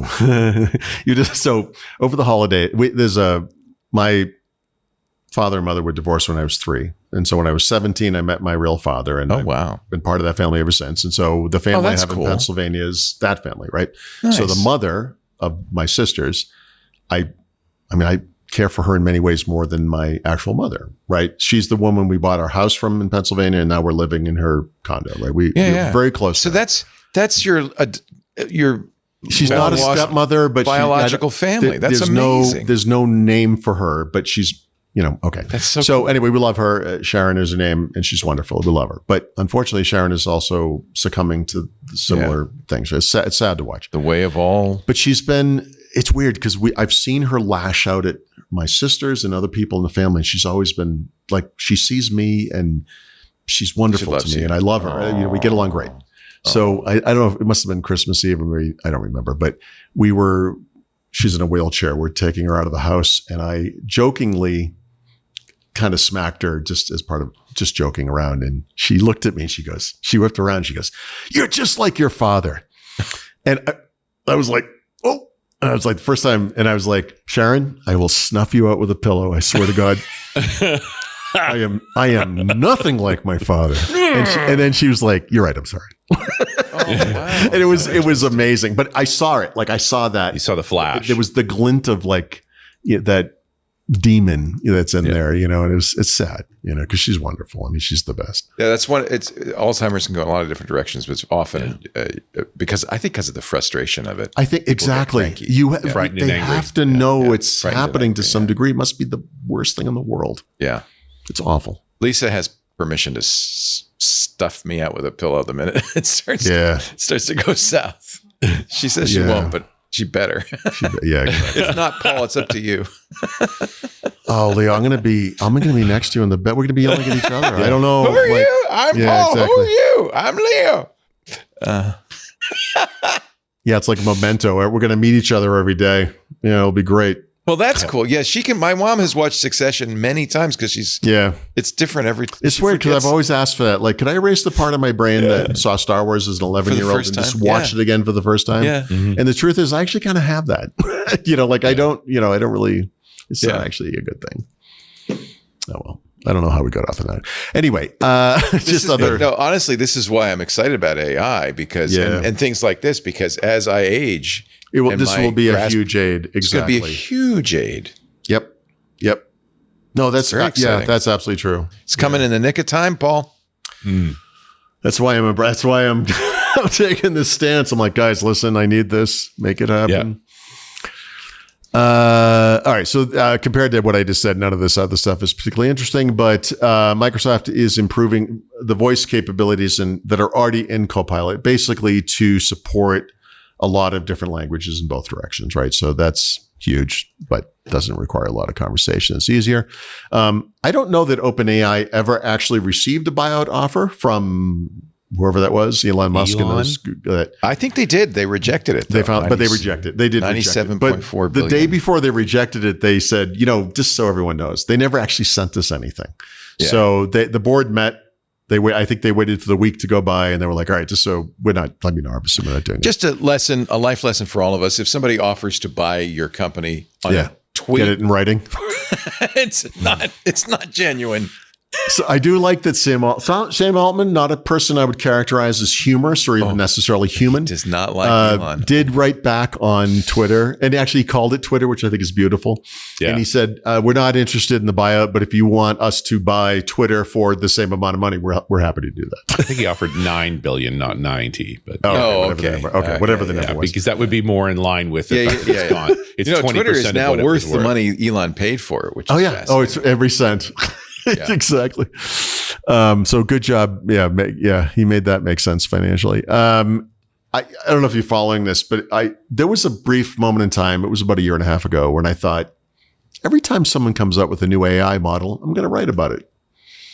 And then I realized that is the stupidest thing I ever set myself up for, because there's a new model like every 2 seconds now, right? And so if you look just at OpenAI, they have so many different variants now of their models. It's actually really confusing. And if you're an end user, and actually it doesn't matter if you pay for it, you're just using their app, mobile or desktop or web or whatever, you get, there's like a model picker. It's like, what is this? Like this is not something to ask a normal person. And so they know that they're going to fix it. They're going to simplify their product offerings over time. But I think they're moving at the speed of sound like everyone else. So you can offer multiple models based on price.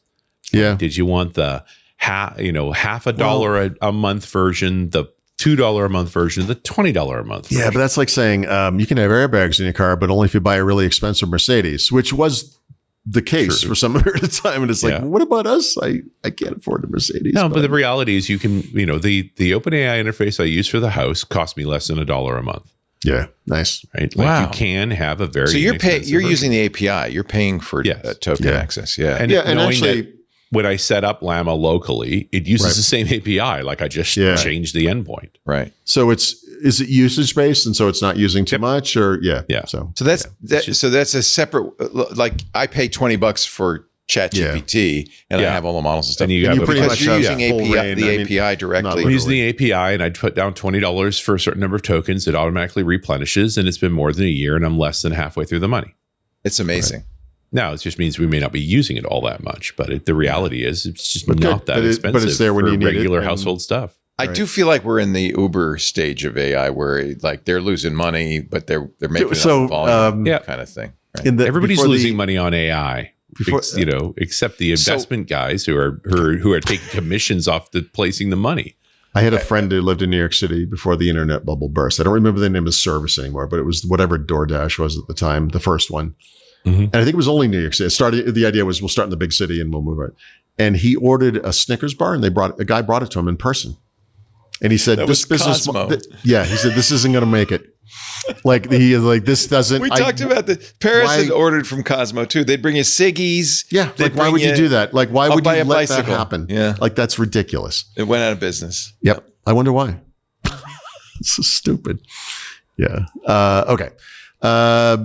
One thing that this is not unique to Gemini, but Gemini Advanced will now reference past chat. So it in effect is creating a memory, if you will, of its interactions with you. That makes sense to me. Anyone who's had a conversation with an AI chatbot will have experienced this, right? I described the creation of an Excel chart, and said, this is good, but could you do this? And like, yep. And that's just in place context, but this is like over time. In other words, this chat history will be associated with your account. I feel like what I just said was obvious. In fact, I feel like half of you were thinking it didn't already do that for some reason. That's weird. OpenAI does. I feel like it does. Yeah. I think this is just one of those features. Google catching up. Yep. It's just everywhere. Or if it isn't, it will be in 2 seconds. And as you know, Google, the same thing as ChatGPT Copilot, they're revving and revving and revving. And so if you have a Android phone, iOS, it's a little different. You have to get the apps and all this stuff. So for a little while there, Google's putting all their stuff and everything. And now they're starting to scale back a little bit. So, like the Google app on iOS, which there is a Google app on Android, but really for most people, it's that discovery feed that's over to the side of the home screen. Has all kinds of extra stuff going on. Now, there's widgets and, they put Gemini in there. So they're going to pull that out of there and just put it in the Gemini app. You get the Gemini standalone app, which is or will be the replacement for what used to be like I don't know if there was a Google Assistant app on iOS, but it's replacing that obviously. They have the circle to search functionality, which is a little bit like not a little bit. It's almost exactly like the click to do feature in Windows that's coming. Google actually did this first. It was on Pixel first. They added it to Samsung, I think last January, flip forward a year, it's in other phones and they've improved it. And there's a new experience for that. But the idea is that anything you see on screen, you should be able to learn more about it, whether it's images or text. You get the idea. So they're bringing this functionality to individual apps because that actually does make sense to have an individual app. So you like Chrome web browser, obviously, or browsing the web, you want to, what is this picture? Learn more about it, circle it. There you go. And then the Google app, which is, like I said, the discovery feed on Android is a standalone app only on iOS, obviously. And they're losing Gemini, but they're gaining Circle to Search because a lot of people probably use that app actually like a browser because it's a place you go, there's a feed. We don't really talk about the fact that, Google's dominance in search is under threat. Yep. Big I just told you. I'm not only post Google, I'm post Kagi.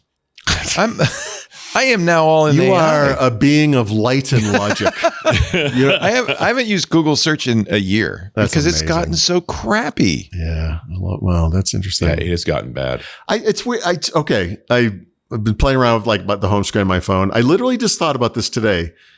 It's weird how this ties into this. If you have an iPhone, by default, there's a little search button thing on the bottom of the home screen, which I knee jerk just get rid of. I don't need that. But I was thinking today, the way I search is I open a web browser and just type something in, right? And then whatever the web browser is, it has whatever facility, it usually does the thing. But just today, I thought, literally just today, like 2 hours ago, let me go find that option, turn it back on. I don't even know what it does. And what it does is, well, it's stupid, but it does a lot of things. But what it does is it gives you search results from things that include things on the phone and data and photos and whatever. But at the top is search with the browser. So I actually figured out a way to do that more slowly by adding that button back. So in my case, that doesn't make any sense. I'm not going to use that feature, but this is like a thing. Like I bet a lot of people on iPhones, and if you have an Android phone, there's a Google search bar. I don't think people think about it too much. I think that is how a lot of people just do it. Mm-hmm. But yeah, Google has to. They spend a lot of money on it, but I guess Google search is in there somewhere because doesn't actually give you search. It must be, right? But you're also seeing now with search results that you get an AI generated response first on Google. Right. Google's started doing that. Then that's their which response is to mix results there so far. Yeah, that's the one where you get Elmer's glue on your pizza or you hire. Yeah. It's going to stay together. That's what you wanted, right? I think they've gotten better. This pizza sticks to my ribs. Yeah. I can't imagine. So Elon Musk has an AI called XAI, right? Of course. Yeah. He advertises it or bills it like it's the greatest thing in the world, which he would, right? But they have a new model, Grok 3. I don't like the names. And if you are paying them, which is ludicrous, you can access this now. I have it because I have a. So you actually pay? You pay? Oh, I don't pay. Okay. No, I am what Cory Doctorow calls a non-consensual blue tick.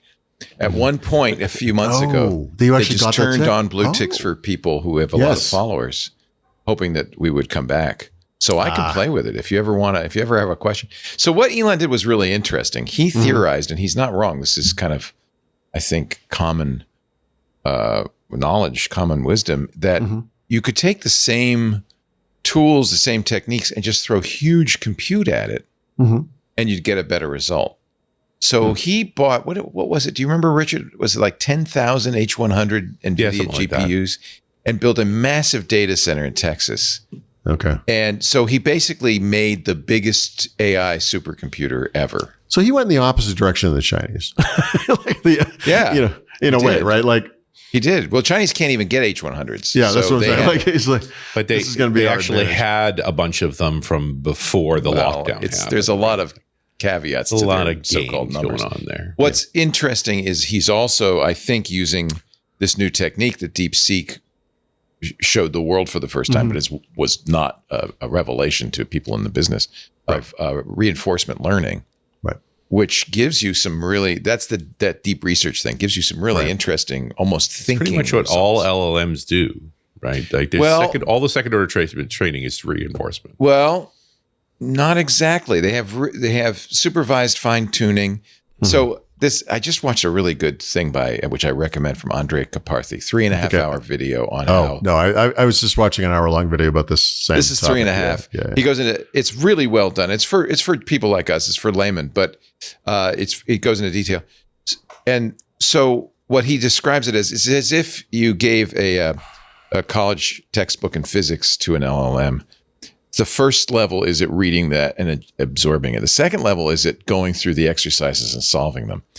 And that's I think it was called supervised fine tuning. But anyway, and then you could even write questions and have answers and then say so forth. But the problem with that is it can't go beyond what the knowledge is in that book. It's still based on the existing knowledge. Right.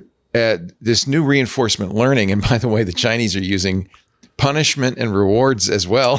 Sounds about right. Yep. Mostly punishment, but go on. The theory is that what you're gonna actually have the AI exceed human capabilities. It's what AlphaGo did in learning how to play Go. It played 1 billion Go games and actually came up with non-human moves that were better. Okay. And this is ultimately what we want an AI to do, right? Is to not just this is the garbage in, remix garbage human out knowledge, thing, right? So because the simplistic view is you've trained it on the internet, which has contrary views about everything. So now it's mental; it doesn't get anything right. And now we have a new AI, and we're going to train our AI on that AI. And now we're going to have the AI version of inbred children over some generations, and it's not just garbage in, garbage out. It's even worse. So the first training, which is essentially taking all the text of the internet, tokenizing it, and then doing probabilities. Like if you have this token, what's the probability of the next token? And that's chunks of text, and it can be varying sizes of chunks. that doesn't give you a chat bot. It doesn't give you anything. In fact, it doesn't give you a very smart LLM. But the next step is... Well, I can tell you the cat's sitting on the mat. Yeah, maybe. or the next step is you start training it on conversations, right? And you teach it how to answer questions. But there are further steps. There's fine tuning, there's super fine tuning, and then there's this new reinforcement learning. DeepSeek was the first to use it, but OpenAI immediately said, "Well, we knew that, but we just never released a model." So now they have a deep reasoning model. Grok is deep reasoning. The key being that we're going to show you it's thinking, because for some reason that's really reassuring to people. And so you get into this kind of... That's what you see. There's more going on. No, of course. But I mean, but that's part of it. It's like, that's one of the things you get with these reasoning models. Actually, OpenAI does not show a lot.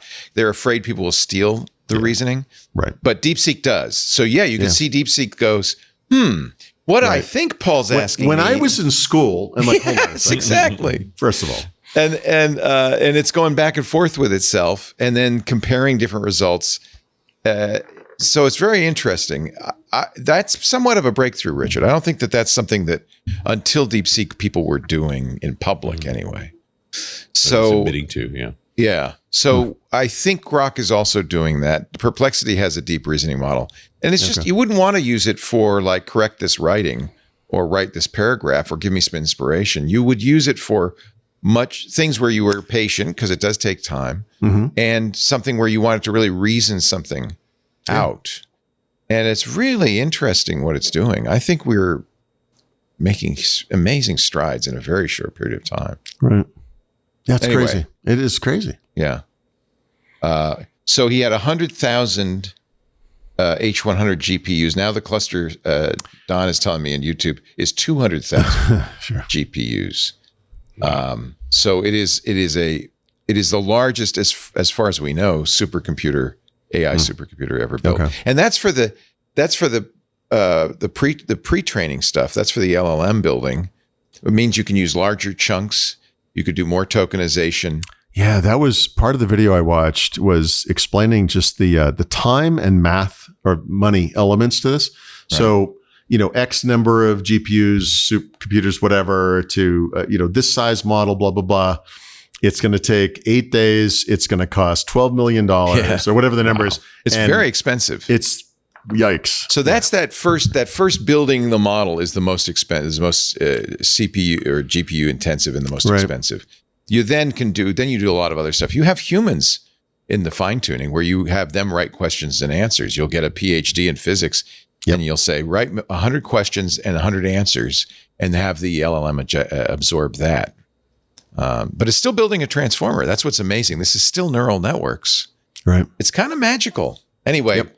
No, it is. That's my point. I look, all of us have done this, and all of us now have seen this, where there's just a lot of pushback on this stuff. And I jokingly, because, I'm trying to understand it in real time as it's happening, I have referred it to such things as the 7 stages of AI grief or whatever, which are denial, and acceptance, or, you could just contort it into any 7 things you want. Because, we're trying, we have our own grounding and experience in whatever it is. And this flies in the face of a lot of the things we've witnessed in the past, where it's hard, Richard, give me a some sort of research, like how do natrium reactors work, or something like that, something that you would really want it to think about, to ask, and we can watch the process here. That's the hardest thing for me, is coming up with a question. Let's see. How do natrium nuclear reactors differ? Because you know the answer to this from the current water. They're what's heavy water, light water reactors. So then we can watch this process. Oh wow, no, it came up with the answer. Oh, I didn't do deep search. Let me do the deep search instead. Let's do this. So this is the more thinking version. Oh boy, here we go. Whew. I'm looking in a nuclear reactor. See, it's showing you its work. It's very fast. Exploring reactor types. Searching for what is an atrium reactor. Browsing results. Searching for 10 results found. So you could see, and this takes forever. We're already 21 seconds into this. So you have to be something patient. But Richard, does this look?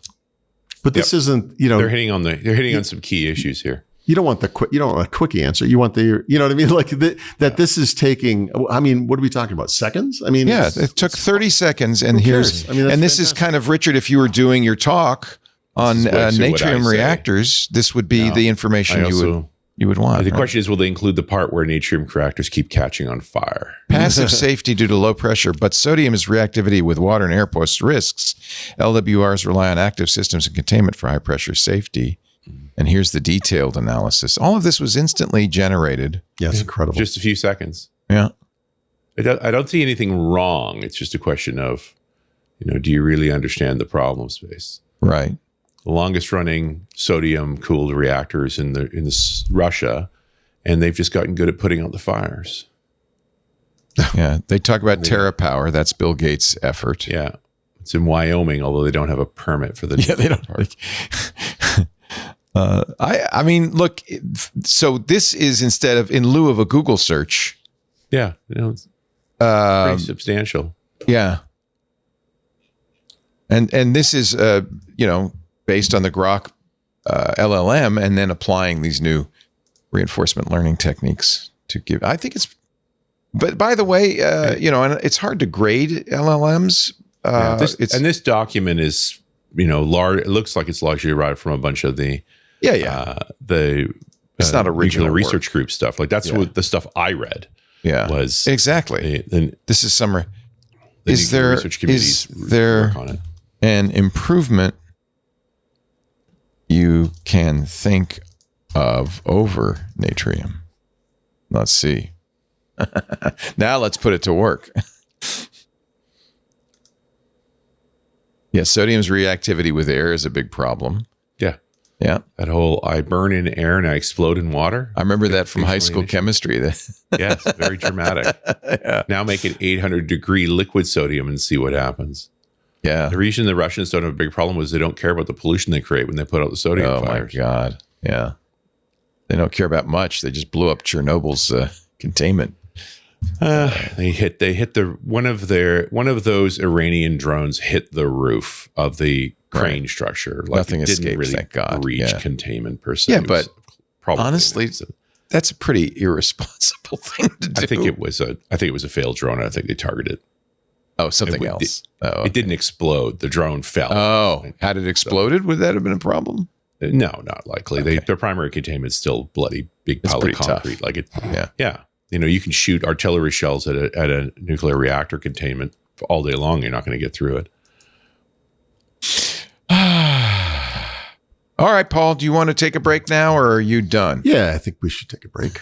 I guess that really didn't give you many Those choices. are the same choice, but yeah, that's fine. Do you want to make a break now or a break next? You want to take a break next? now or just going to cut you off? You're watching Windows Weekly. Paul Thurrott, Richard Campbell. I'm Leo Laporte. This episode brought to you by 1Password. I know you know the name 1Password, but 1Password's got something brand new. Answer this question for me. Do your end users, they're so good. They always work on company-owned devices, and they always only use 8 IT-approved apps, right? No, of course not. They brought their own phone and laptop, and who knows what's on there, right? So how do you keep your company's data safe when it's sitting on all those unmanaged devices, running all those unmanaged apps? Well, 1Password can do it. They have an answer. It's called Extended Access Management. 1Password Extended Access Management helps you secure every sign-in for every app on every device. You don't even need to put MDM on these devices. It solves problems traditional IAM and MDM can't touch. I mean, come on, you can't tell a contractor, hey, before you enter our network, you're going to have to put an MDM agent on your No, they're not going to do that.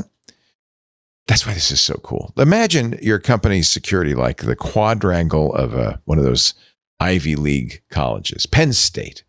There are nice brick paths between the buildings, the ivy-covered buildings. They're so pretty. Those are the company-owned apps, company-owned devices, the IT-approved apps, the managed employee identities. But Go to Penn State. Look at that quad. There are also paths. The paths people actually use, the shortcuts worn through the grass. Those are the actual straightest line from building A to building B. Those paths, those are the unmanaged devices, the things people actually use. Shadow IT apps, their own laptops and phones, non-employee identities are in there too, like contractors. The problem is most security tools just assume, oh, we're only working on those brick paths. But most security problems happen where? On the shortcuts. 1Password Extended Access Management is the first security solution that takes all those unmanaged devices, apps, and identities and puts them under your control. It assures that every user credential is strong and protected, every device is known and healthy, and every app is visible. 1Password is ISO 27001 certified. They have regular third-party audits. It exceeds the standards set by all the authority, all the big authorities. It's a leader in security. Of course it is. 1Password. And this new extended access management is security for the way we actually work today. Now generally available to companies that use Okta or Microsoft Entra. They're in beta for Google Workspace customers. Wouldn't you want to secure every app, every device, every identity, even the unmanaged ones in your network? You can. 1password.com/Windows Weekly. That's all lowercase. 1password.com/Windows Weekly. We thank him so much for supporting Windows Weekly. And we thank you for supporting it by using that address so they know you saw it here. 1password.com/Windows Weekly. Where'd Ricardo go? I muted myself. Oh, okay. Like Hello, Ricardo. Hello, I'm welcome. I'm happy to be back. I love having you on because you have such a wide-ranging, you're such a polymath, I'm up to stuff, like to tell stories. So it's nice. I love it. Concerned about these. You keep talking about such cool stuff. Don't ask me about college sports. Goodness knows. No, that's Paul's bailiwick. There you go. Is it? Let's talk. You have some random .NET news here, I think. Well, and I wrote some notes for you. Yeah, I mostly posed this for Richard because he's the .NET man. What I will do throughout the year is I kind of follow as .NET progresses each version. And every once in a while I'll be like, should they release something? And I go to the .NET blog to see maybe I missed something, So I just happened to look back. And so I did know that the .NET first preview was earlier in the month, a year ago. And then Richard has added some more context there. So I guess the previous version of that was actually after this date 2 years ago. So yeah, you're in the window for where preview 1 should be. So then I went to GitHub and actually looked at where are the issues at, and they're in the unreleased phase of preview 1. So they're still gathering up issues to get to a build. Okay. Yeah, so it's imminent, I would say. It's probably imminent. It would be surprising if it was another couple of weeks. They're in the span now where it should show up. Right. Okay. Yeah, just wondering. About par for the course. It's around this time. I'm very curious what they'll do around WPF for .NET 10, but there's also a lot of action in the Maui side of preview of .NET 10. Yeah, and even if there will be something in there for WPF, but it may not be in preview 1. It might be something they don't talk about till later. So, well, it takes time for each of those teams to put their pieces into the overall build, right? Nominally, this is part of the Win SDK. Right. It's actually separate from the core .NET framework, so it may be released into a different realm. Yeah. Yeah, I was just wondering. Yeah, no, you're right. You should be keeping an eye out for it. Should be any time in the next week or two, normally. Or there's something's happened. It's going to be a little later. They did 7 previews of .NET 9, right? And then 2 release candidates. That's a lot. Yep. And you got to kind of hit it all the time. Right. So this just arrived in my feed while Leo was doing the ad. So I have to kind of look at it for a second. But if you have an Xbox Series X or S console, or an Xbox One, as it turns out, you have to use the internal drive for native games that are specific to that generation. You can use an external drive, which is something connected via USB 3, whatever it is, for legacy games, right? So if you have like an Xbox 360 game that works with backward compatibility, you can download it to that and whatever. So today, Microsoft has released a new system update for both of those generations of consoles with support for larger hard drives. And I'm trying to What's figure out larger what hard drive mean? what's the number? So that's what I'm actually looking at. So The happy number would be 16 terabytes, but you know, yeah, it or maybe doesn't 20. say. No, here it is. A hard drive will create partitions at a maximum of 16 terabytes. 16 terabytes per partition. So that says you could have a hard drive bigger than 16 terabytes, which you'd have a hard time finding, I would think. There's a few 20s out there. I wouldn't spend it on an Xbox. That's kind of nutty. No, that's I mean, it makes a lot more sense to say put a 16 terabyte in, and I was like, could you have a single partition? Even download 16 terabytes worth of games? I don't, from you can, but you probably get a call from your ISP. It's like, you done? That's a lot of bandwidth. Anyway, I once did a after the Sendai earthquake, the caused Fukushima and all that stuff in 2011. I was one of the customers I was working with had a data center in Tokyo, and they wanted to move their Exchange server. They were going to move it down to Osaka, further south. Okay. And so they said, we're starting to file transfer on this. And I think it was something like 40 terabytes. And I'm like, you might want to sneaker net this one. Yeah, gentlemen, I can get on an airplane today, fly to your office with a big buy box a couple of hard drives, copy them, fly to Osaka and install them, and you will still not be done. Like, you have not done the math. Terabytes are big. I had my own experience with this over the past week or two. I downloaded my Google Takeout of that, the YouTube thing I keep talking about. And let me see off the top of my head, it was the first one I did in 2 gigabyte chunks, and there were 860. It's some crazy number of files. So that doesn't make sense because you have to manually click each one. It's stupid. So I was like, all right, I'll take what's the biggest file size? The biggest file size was 50 gigabytes. And I think there were 63 files. Mm-hmm. That took a while. And I don't have enough disk space. So you have to unarchive them and delete them. And it's a pain. 3 terabytes, man. That's just not going to happen that quickly. Yeah. It took the better part of a week. I just got one of these, which is an NVMe with 2 terabytes on it. So that's now a 2 terabyte drive, right? Yeah. So I have slightly bigger versions of that. I have a lot bigger versions of that. Yeah. This is a 2 terabyte 4 NVMe RAID array that's like a lot bigger. Of course. And we're getting too close to the terabyte that'll fit up your nose, right? That's amazing. Right. Yeah. Is it fast? Yep. Wow. And it's USB-C, Yeah. I'm playing with different storage options off of the Roadcaster, right? It's like, how do I want to do this? Yeah. Does it get really hot? This thing has giant. Look actually, at the Toshiba external SSD I have would serve as a mug warmer. You could just put a mug right on it and be good. Yeah. I used to do that with SETI at home, right? I had a water cooled PC, and I had the little mug warmer water loop. And whenever I wanted to warm up my cup of tea, I just run a SETI at home work unit. No time at all. That's hysterical. My God. All right. But we were talking about Xbox. Yeah. Oh, yeah. So we got the console thing. Oh, yeah. So second half I wrote in the notes many other games. There's actually only 3 other games. So there a total of 4 games coming up between today and the end of the month through Game Pass. One of them is a big one. That's that Avowed game we talked about. Avowed's it was a blockbuster title at the time. Yep. So that's out. A racing game I've never heard of. Watch Dogs I've heard of, but Watch Dogs Legion is either, I don't know what that is. Rogue Trader. Yeah. Just to remind you, there's so many more games than you know. Yep. Yeah. Not a lot of Activision in there. Not a whole lot of Blizzard games in there. So much.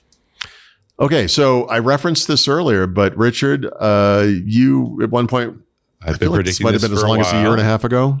Yeah. We're talking about how AI could be used to generate assets in a game, like in real time. Like you could picture an open world game, whether it's like out in space with planets or just like a Western on a single planet or whatever it is. And it's like, we're going to do side quests and whatever. And every game's different. And Microsoft today announced something called Muse AI, which is a generative AI model specifically for game ideation. Not a fan of that word, but kind of touches on this topic, right?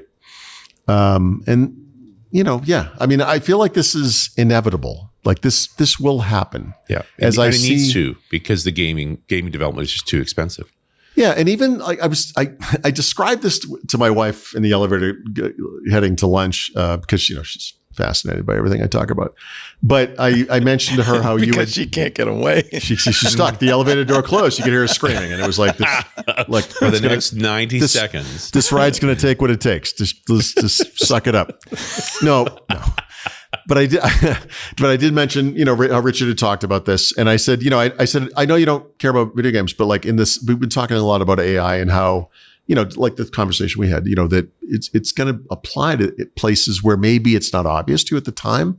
It's just going to be everywhere. And video games is a great example, whether it's an open world thing, like the type of game I wouldn't really play, whatever, where now you have this infinite number of possibilities for whatever it is, scenarios, places, weapons and vehicles and whatever it is.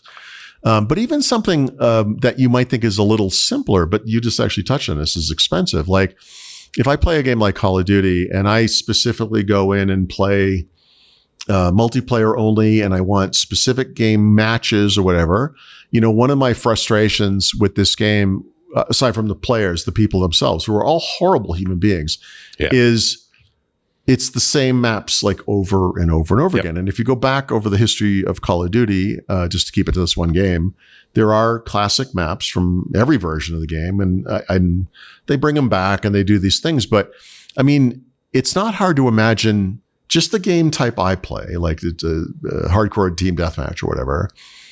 Every game you play could be different. It could be, Call of Duty. Same maps. Yeah, but they know what works. They know the things that resonate with players. They know the ones that are the most popular. You could just keep generating those. And you could kind of imagine the argument against it. There'll be some guy who's like, but hold on a second. I create these game levels. Like I spend months on this. And it's like, right. Well, and that's the problem. They've got a case about, you need a little, you don't want to have a super overlord position that everybody can, whoever gets up there is going to dominate. Like there's lots of control on that, on all those issues. I was just thinking in terms of having worked with a bunch of folks who do the voiceover work for video games. Like the scripts are massive. You're doing these multi-path possible conversations, all kinds. And it's a funny thing was Barry saying, I have definitely said things nobody will ever hear in that game. Right, because it was generate those as such you a go, rabbit right, on the fly, right? There's two pieces to that. Not only far less work, but also you've played a game long enough that you see the same characters saying the same things over and over again. The idea that this language could be dynamically created based on intent rather than exactly. And by the way, also like evolve, right? I mean, not just how many times you want to hear about my arrow and my knee, right? It's there you go. Yeah. And I think. This is going to this is a great example. Like this is going to change everything. Yeah. And yes, and feel bad for all your friends who are game makers and of course. They were also struggling under the weight of 500 people, $200 million in 5 years to make a game. Like it's just not. So if the game doesn't sell several $1 billion, it's over. Like you just lost money, right? Which is why you see so many sequels. It's the same problem with movies, right? It's because you can't take the risk. You can't take the risk. Yep. Yeah, it's incredible. So I think this is neat. I look. Nothing is 100% positive. I get it. But I mean, every technology has led to. All whatever job losses and negative things, but the goal is we're pushing forward and we're finding a way to get through this hurdle. It appears. Yeah. Sorry. So let's see. I think it was last week. We had some data from Take-Two that suggested that Microsoft might have sold about 30 million current generation consoles. We knew at the time that Sony had sold about, I think it was 65 million. So. Not too bad, a little bit worse than 2-1, but not as bad as maybe some of us had thought. And then Sony has since put out their latest quarterly financial results, and they actually just had the best quarter that PlayStation 5 has ever had. And it's not like PlayStation 5 is new. I know, it's crazy. Well, they came out with the Pro. I don't think that's it. That's a very expensive console, but I have a hard time rationalizing their success in a way because I don't feel like they've done anything extraordinary. I can't point to anything and say, clearly this is what they did. But they sold 9.5 million of these things in the quarter. They've now sold 75 million overall. but here's the thing. I follow this industry. I follow this product. My understanding was that this generation of consoles was falling well short of the previous generation, in part because of the pandemic and the supply constraints that kind of got it off to a bad start and whatever. But if you look at a graph of this against the PlayStation 4 at the same point in its life cycle, they are 100% neck and neck. And I think the PlayStation 4... And they're expensive.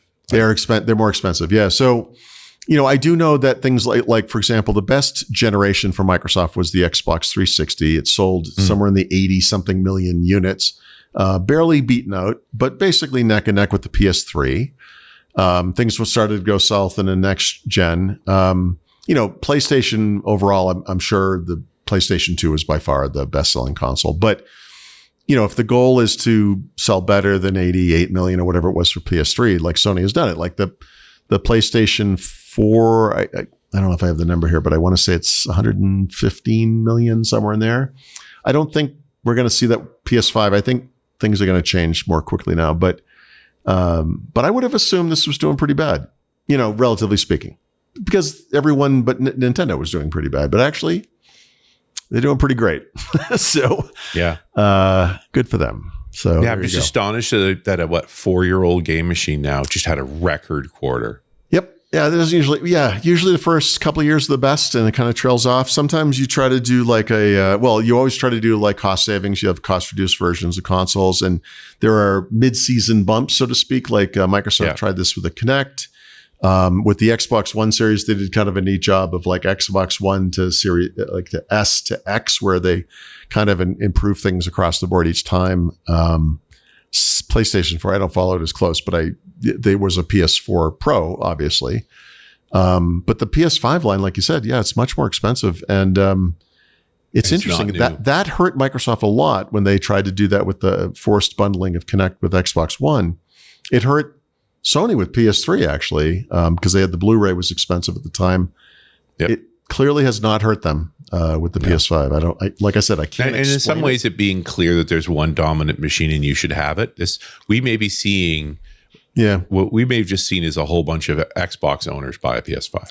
Well, yeah, now that they're because Microsoft made an ad that showed a PS5 and said this is an Xbox. So I guess we're confusing people now. But more and more games are going to come to PlayStation and Switch too, by the way. But Microsoft's strategy to kind of meet you where you are is, I compare it to what the rest of Microsoft does. This is like a Satya Nadella thing. But the reality is, if you accept the fact, and you should, because they are, that Xbox is a game publisher like Activision was when it was a standalone company, that is what they do. And you're not going to sell games on one thing. I mean, you're going to support as many platforms as you can. So anyway, Sony's doing great. They're doing okay.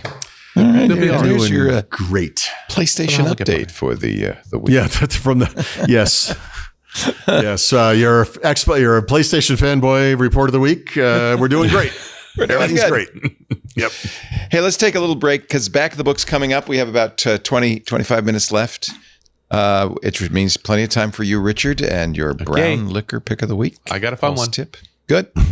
I would like to get out by 2 o'clock Pacific, so because we have a guest on IM, and I don't want to keep them waiting. But I think we're here to help. I think we can wrap. We can do this quick. Our show today brought to you by our Club Twit members. I just want to do a little Club Twit flog and plug because you guys are so great. How many do we have now, Lisa? It's getting to 14,000. Jeez. Yeah, I haven't seen the number. 14,000. It's a good number. And that's wonderful. We want more, not because we're greedy, but because the more people in the club, the more we can do. Yes, we're advertising supported. For that way, it's always free for anybody who can't afford to join the club, and we like that. We also like the fact that, we get some pretty great advertisers, but they don't cover the whole bill by any means. There's still lots of expenses, and that's where the club members make a huge difference. Now, it's only $7 a month. For that, you do get ad-free versions of all of our shows, which is, nice. You're paying for it, so you don't need to hear the ads. You also get access to the Club Twit Discord, which is probably the best place to hang out ever for people like us. not just talking about the shows, but about everything else that's going on in the world. A lot of AI conversations going on in there and so forth. But you also get special events. We've got some fun ones coming up. Stacy's book club is a week from tomorrow. Good book. I got to finish it, but it's real. I'm really enjoying it. Those Beyond the Wall by Micaiah Johnson. We've got Chris Marquardt's photo workshop every month. If you're a photographer or an aspiring photographer, this is a great place for information. Anyway, $7 a month, lots of benefits. Most importantly, it keeps us doing what we're doing. So if you value the programming you get from Twit and you want to keep going or even expand, join the club. twit.tv/clubtwit. And a deep thanks to all of our existing club members. They really are salt of the earth, as they say. Paul, would you like to kick things off with your tip of the week here?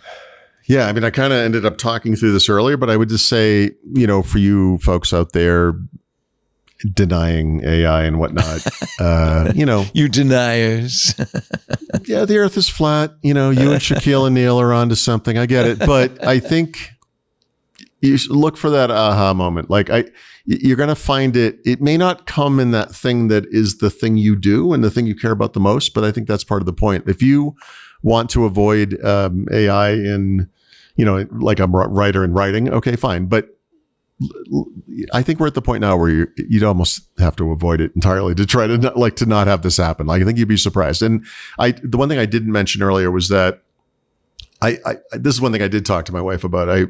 Before I published this, I was like, I didn't have her read it, but I was like, can I just go? I don't want to. I want to make sure I'm not insulting anyone here.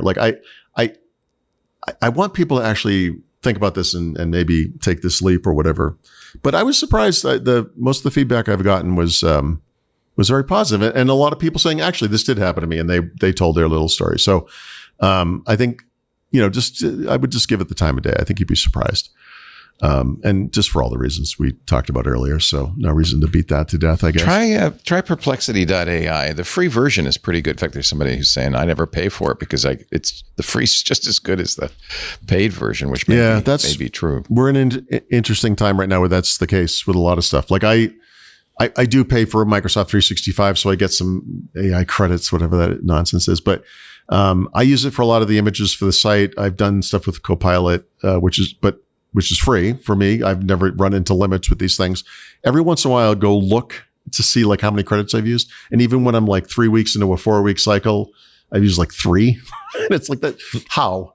So there's a lot of free AI. There's no reason, that was one thing I'd asked my wife. I said, she's like, she tries a bunch of different things and she has never paid for anything. But she says, if I get to the point where I'm using it so much and it's so valuable to me, she's like $20 a month. I mean, I would pay that. I'm like, yeah, there you go. Yeah. So I pay 20 for Perplexity, 20 for Claude, 20 for ChatGPT. I'm sure there's others. I don't pay for Copilot. It's the one thing I don't pay for. Yeah.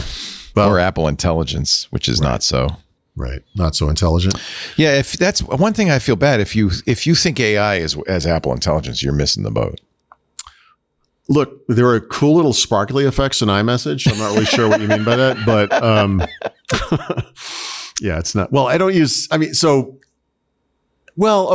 Actually, this is something I struggle with. I don't really. I'm trying to wrap my head around this too, right? So I don't look at my phone and think, okay, what could I do to make my life better on my phone? I guess I think of it in terms of productivity stuff on my computer, and I run into a block with writing.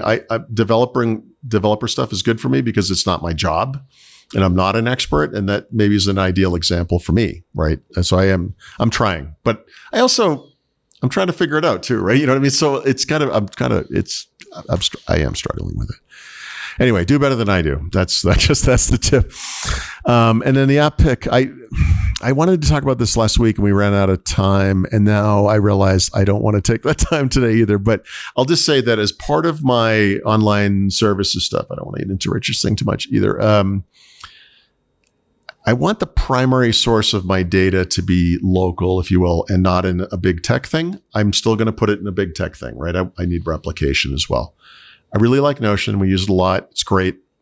Mm-hmm. But there are some downsides to it. One of which is that there's no offline at all, basically.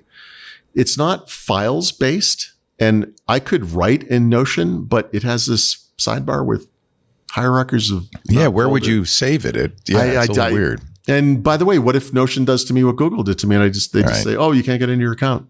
Yeah, I don't have any way to. There's nothing I can do. It's not mine. But we use it for your show notes, and it really has worked so much better. We used to use it's astonishingly better. Yeah. What did we used to use? I forgot the name of it. OneNote. Terrible. Well, Mary Jo and I we didn't argue with each other. We both argued together against OneNote.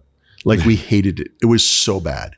Yeah. With live, we would literally text each other and say, "Hey, are you? Let me know when you're out of the document so I can add something." And I'm like, "Okay, you're out." Okay, and we would go back and forth. It was stupid.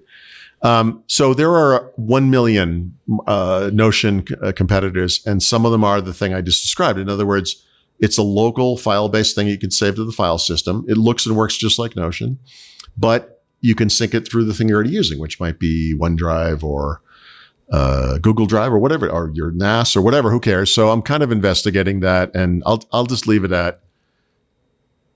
I'll look at this more in the future. But one of the big ones, and most of you have probably heard of it, is Obsidian, which is good. It's pretty cool. Yeah, it's pretty good. There's just a logseq, which I keep telling you about, and you keep forgetting. LOGSEQ, which is really more like a Notion, an offline Notion. Say that again. I'm going to LOGSEQ. SEQ. Okay, I'm going to look that one up again. I'm sorry. I think Obsidian is starting to become the leader. It's the new Evernote, a lot of it has to do with the extensions of plugins, and it's huge ecosystem. It's interesting.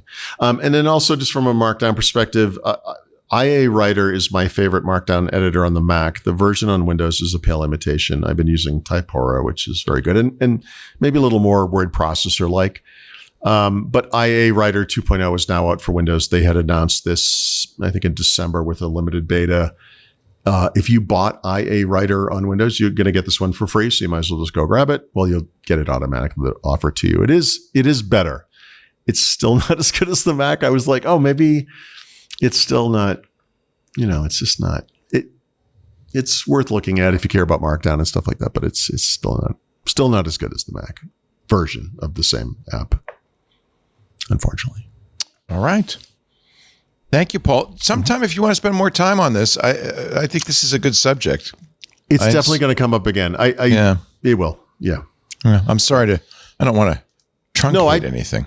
No, I did it. I'm actually still not ready myself. So okay. It's fine. Yeah. Now it's time to run as radio. Richard Campbell, who's coming up. More like running as administrator, but yes. run as 72. So I'm 28 episodes away from 1,000. I got to come up with a good party. Oh, you got to have a party. Yeah. For sure. Yeah. It'll be this fall. Eliza Tarasilla is one of the folks working at Microsoft on Azure DevOps. And so she told her story of emerging a new product that Microsoft needed internally. They call managed DevOps pools. So this is about managing dev resources in the CI/CD pipelines when you're doing testing infrastructure or you're doing pre-prod runs or anything like that, where you need to stand all these resources up in Azure and then you need to tear them back down again.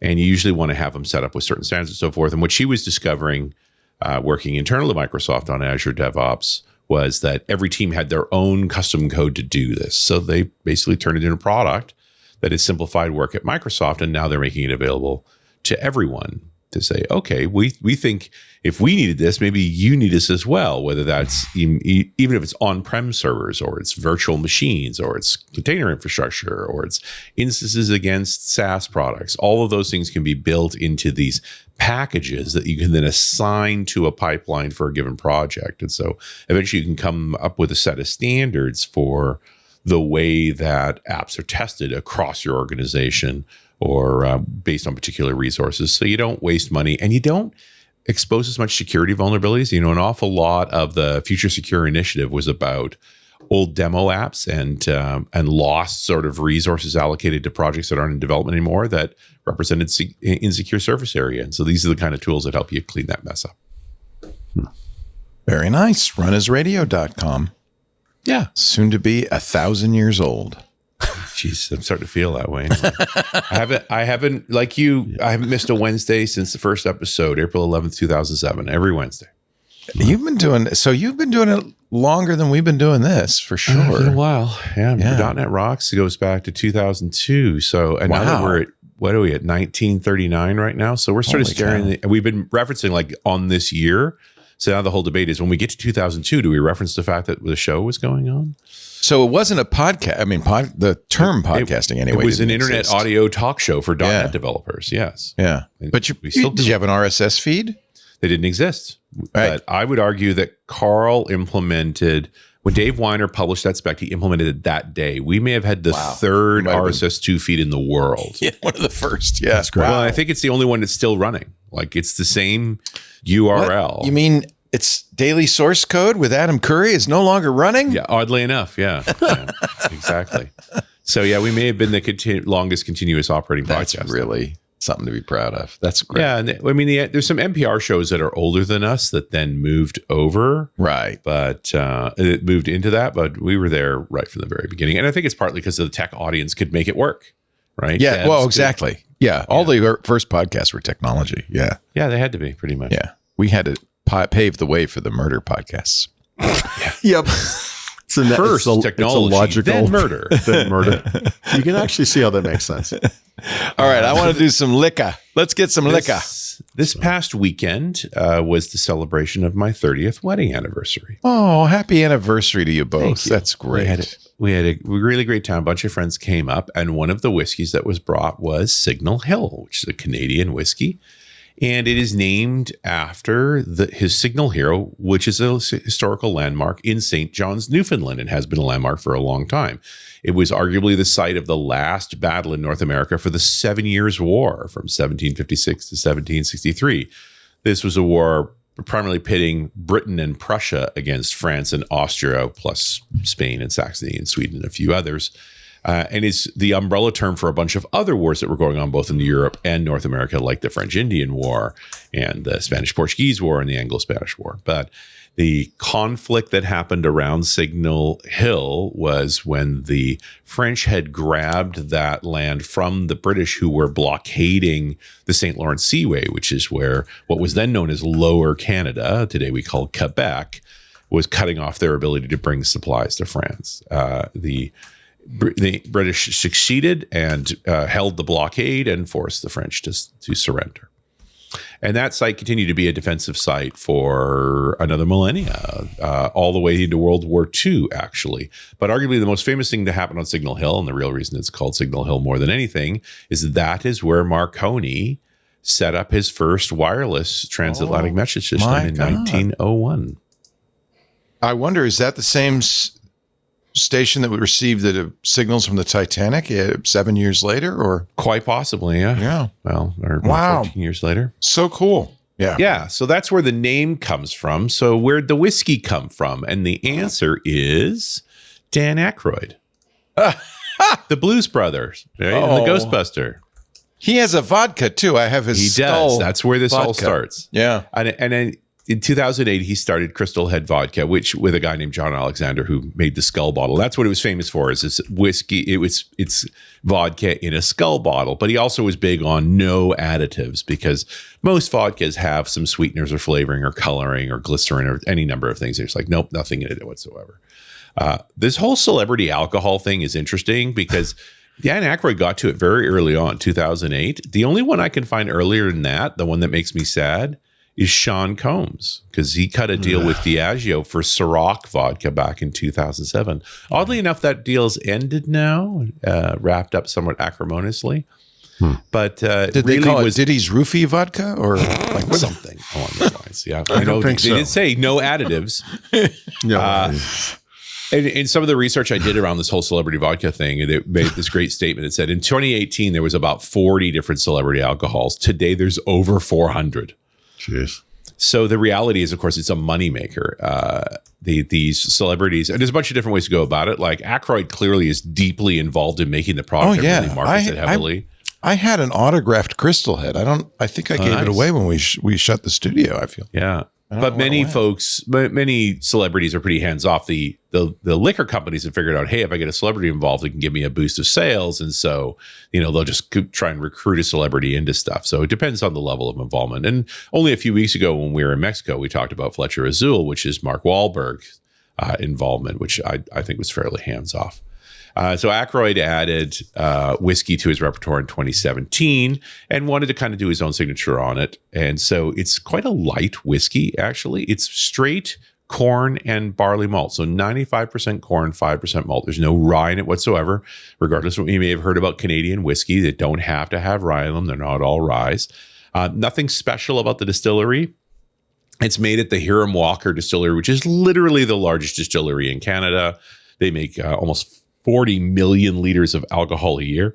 Their original product that Hiram Walker started with, when we talked about this, when we were talking about Canadian whiskey, was Canadian Club.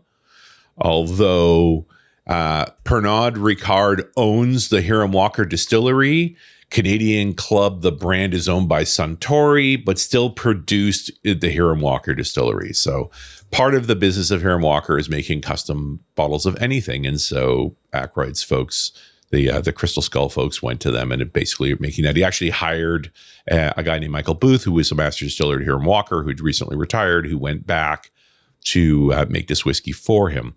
One of the most interesting parts about this whiskey, in my mind, is, well, it's of course aged in ex-bourbon casks. It's also split into ex-Canadian whiskey casks, probably Canadian Club casks, if I had to guess, plus some new oak. So they split across the three, and then they blend them back together. 3 to 5 years old. There's no age statement on the bottle. They do not use chill filtration, which is unusual for a 40% alcohol, but they say that their particular approach to making it means that it tends not to flocculate in ice anyway. Drinking this stuff, we did polish the bottle off. It is a very sweet. To be that much corn means very, very sweet, and no spices to it at all. It's a good mixer vodka, and at $40 a bottle, why not? You can do anything you want with it. It is available in the US and a few other countries. Of course, it's a Canadian whiskey. But if you just want a pretty harmless, nothing fancy going on here, this is a nice one, and it's got a cool looking bottle, and it's got a lot of color for a very young whiskey, but that's because I think of the barrels that it's aged in. Oh, and they're very big on the fact that it's actually bottled in Newfoundland and cut with Newfoundland water, which is said to be the best drinking water in the world. By Newfoundlanders? Yeah, it's certainly the undoubtedly. So, yeah. That's pretty funny. Just a random weird, they bring me this whiskey, I poke around it for a bit, I find out, Dan Aykroyd's involved, and it only gets stranger from there. But yeah, that's cool. It's not really the most cool. offensive celebrity mass-produced whiskey I've run across. Yeah, I often wonder, like, those guys probably just said, here's my name, give me some money, and that's it, right? And lots have done that. Yeah. Aykroyd, not so much. The interviews he really he's was, given, his involvement, it seems more interested in what he's making there. Yeah. But he's also early in and still in. You look at what Ryan Reynolds has pulled off with Aviation Gin, where he invested early, was only in for 4 years, and then they sold it off for $600 million. Unbelievable. Like, I don't know how much of that he pocketed, but I suspect it's got, significant amount. 8 or 9 digits in it. So he did very well for that. And he did not get involved in production whatsoever. He just made the best gin ads in the world. Just as a point of note, I think my son is going to issue the first celebrity mayonnaise. So you might want to pay attention to this whole new category of celebrity condiments. I love it, and I need this. Yes. Is there a mayonnaise of the month club that I could perhaps join? I don't know. He's got a relationship with Hellman's. With Hellman's. That's beautiful. That's really they're going to, I think, be the official mayonnaise of his sandwich shop that he's opening in New York. So, all right. I really think Salt Hank mayonnaise has a certain ring to it. But you notice Dan Aykroyd doesn't put his name on Crystal Header Signal. No, he doesn't. It's just at all. Kind of known that he is involved with it. Yeah. And again, he was in early, and he's still in, where many of these other celebrities have come and gone quickly. Like I said, celebrity condiments. My son's going to be the first. 20 years from now, you'll be thinking back. You heard it here first. I remember when. Leo told me some days all my condiments will be endorsed by celebrities. Dan Aykroyd's mustard sauce. It's going to be great. That is my friends Richard Campbell He is there in Madeira Park, British Columbia. The wind is still blowing hard, and the white caps are large. We were worried because your power was out earlier. Yeah, I know had a power outage. I know this isn't a competition, but it's also lousy here. It's only 61 degrees out today. It's shut up. easily 15 degrees cooler than normal. Look at that beautiful loon lake. That is gorgeous. That is gorgeous. So the clouds are stuck on Texada Island over there, but there's white caps all down the channel. So I think the wind is largely missing us. You see the trees aren't moving. Yeah, the trees aren't really moving. So good. It is blasting up Trichomilli Channel, so we're safe. And there's our title, Blasting Up Trichomilli Channel. If you know what I mean. If you know what I mean. I'm calling HR. That's what P. Diddy said. Richard is at runnersradio.com. Please don't hold me against him. Not for too long, anyway. He is also the host with Carl Franklin of .NET Rocks, and you'll find both at runnersradio.com. Paul Thurrott is at thurrott.com, THURRO.com. Become a premium member for extra goodness, and of course, his books at leanpub.com, including Windows Everywhere, a history of Windows through its development frameworks, and the field guide to Windows 11, both constantly updated. Well, certainly the field guide probably more. Yeah. Because although more changes. There's definitely stuff coming for the other one too. Nice. I got to figure out how I'm going to do this. But awesome. Yeah. Stay tuned. We're about to delve into AI in our rejiggered formerly This Week in Google, This Week in Google, now Intelligent Machines. Thanks again to our club members. You can watch us do this show every Wednesday. We do stream it live on 8 different platforms: Discord for our club members, YouTube, Twitch, TikTok, X.com, Kick, Facebook, and LinkedIn. So if you want to watch, 11 a.m. Pacific, 2 p.m. Eastern Time, 1900 UTC, on one of those channels every Wednesday. After the fact, of course, which is probably the best way to watch it at your convenience. You can get audio or video from our website, twit.tv/WW. There's a YouTube channel dedicated to Windows Weekly. Great for sharing little clips. In fact, we take Richard's whiskey clips and we've made them a playlist so you can share those with a whiskey lover in your life. If that's the lover in your life. And then you could subscribe in your favorite podcast player. Probably the best way to get it. So you get it automatically. You don't have to think about it. You'll have an episode of Windows Weekly to enjoy every Thursday morning. Gentlemen, thank you so much. Always a pleasure. Thank you, friend. Really enjoy the show, and I will see you next week right here. Thank you, winners. Thank you, dozers.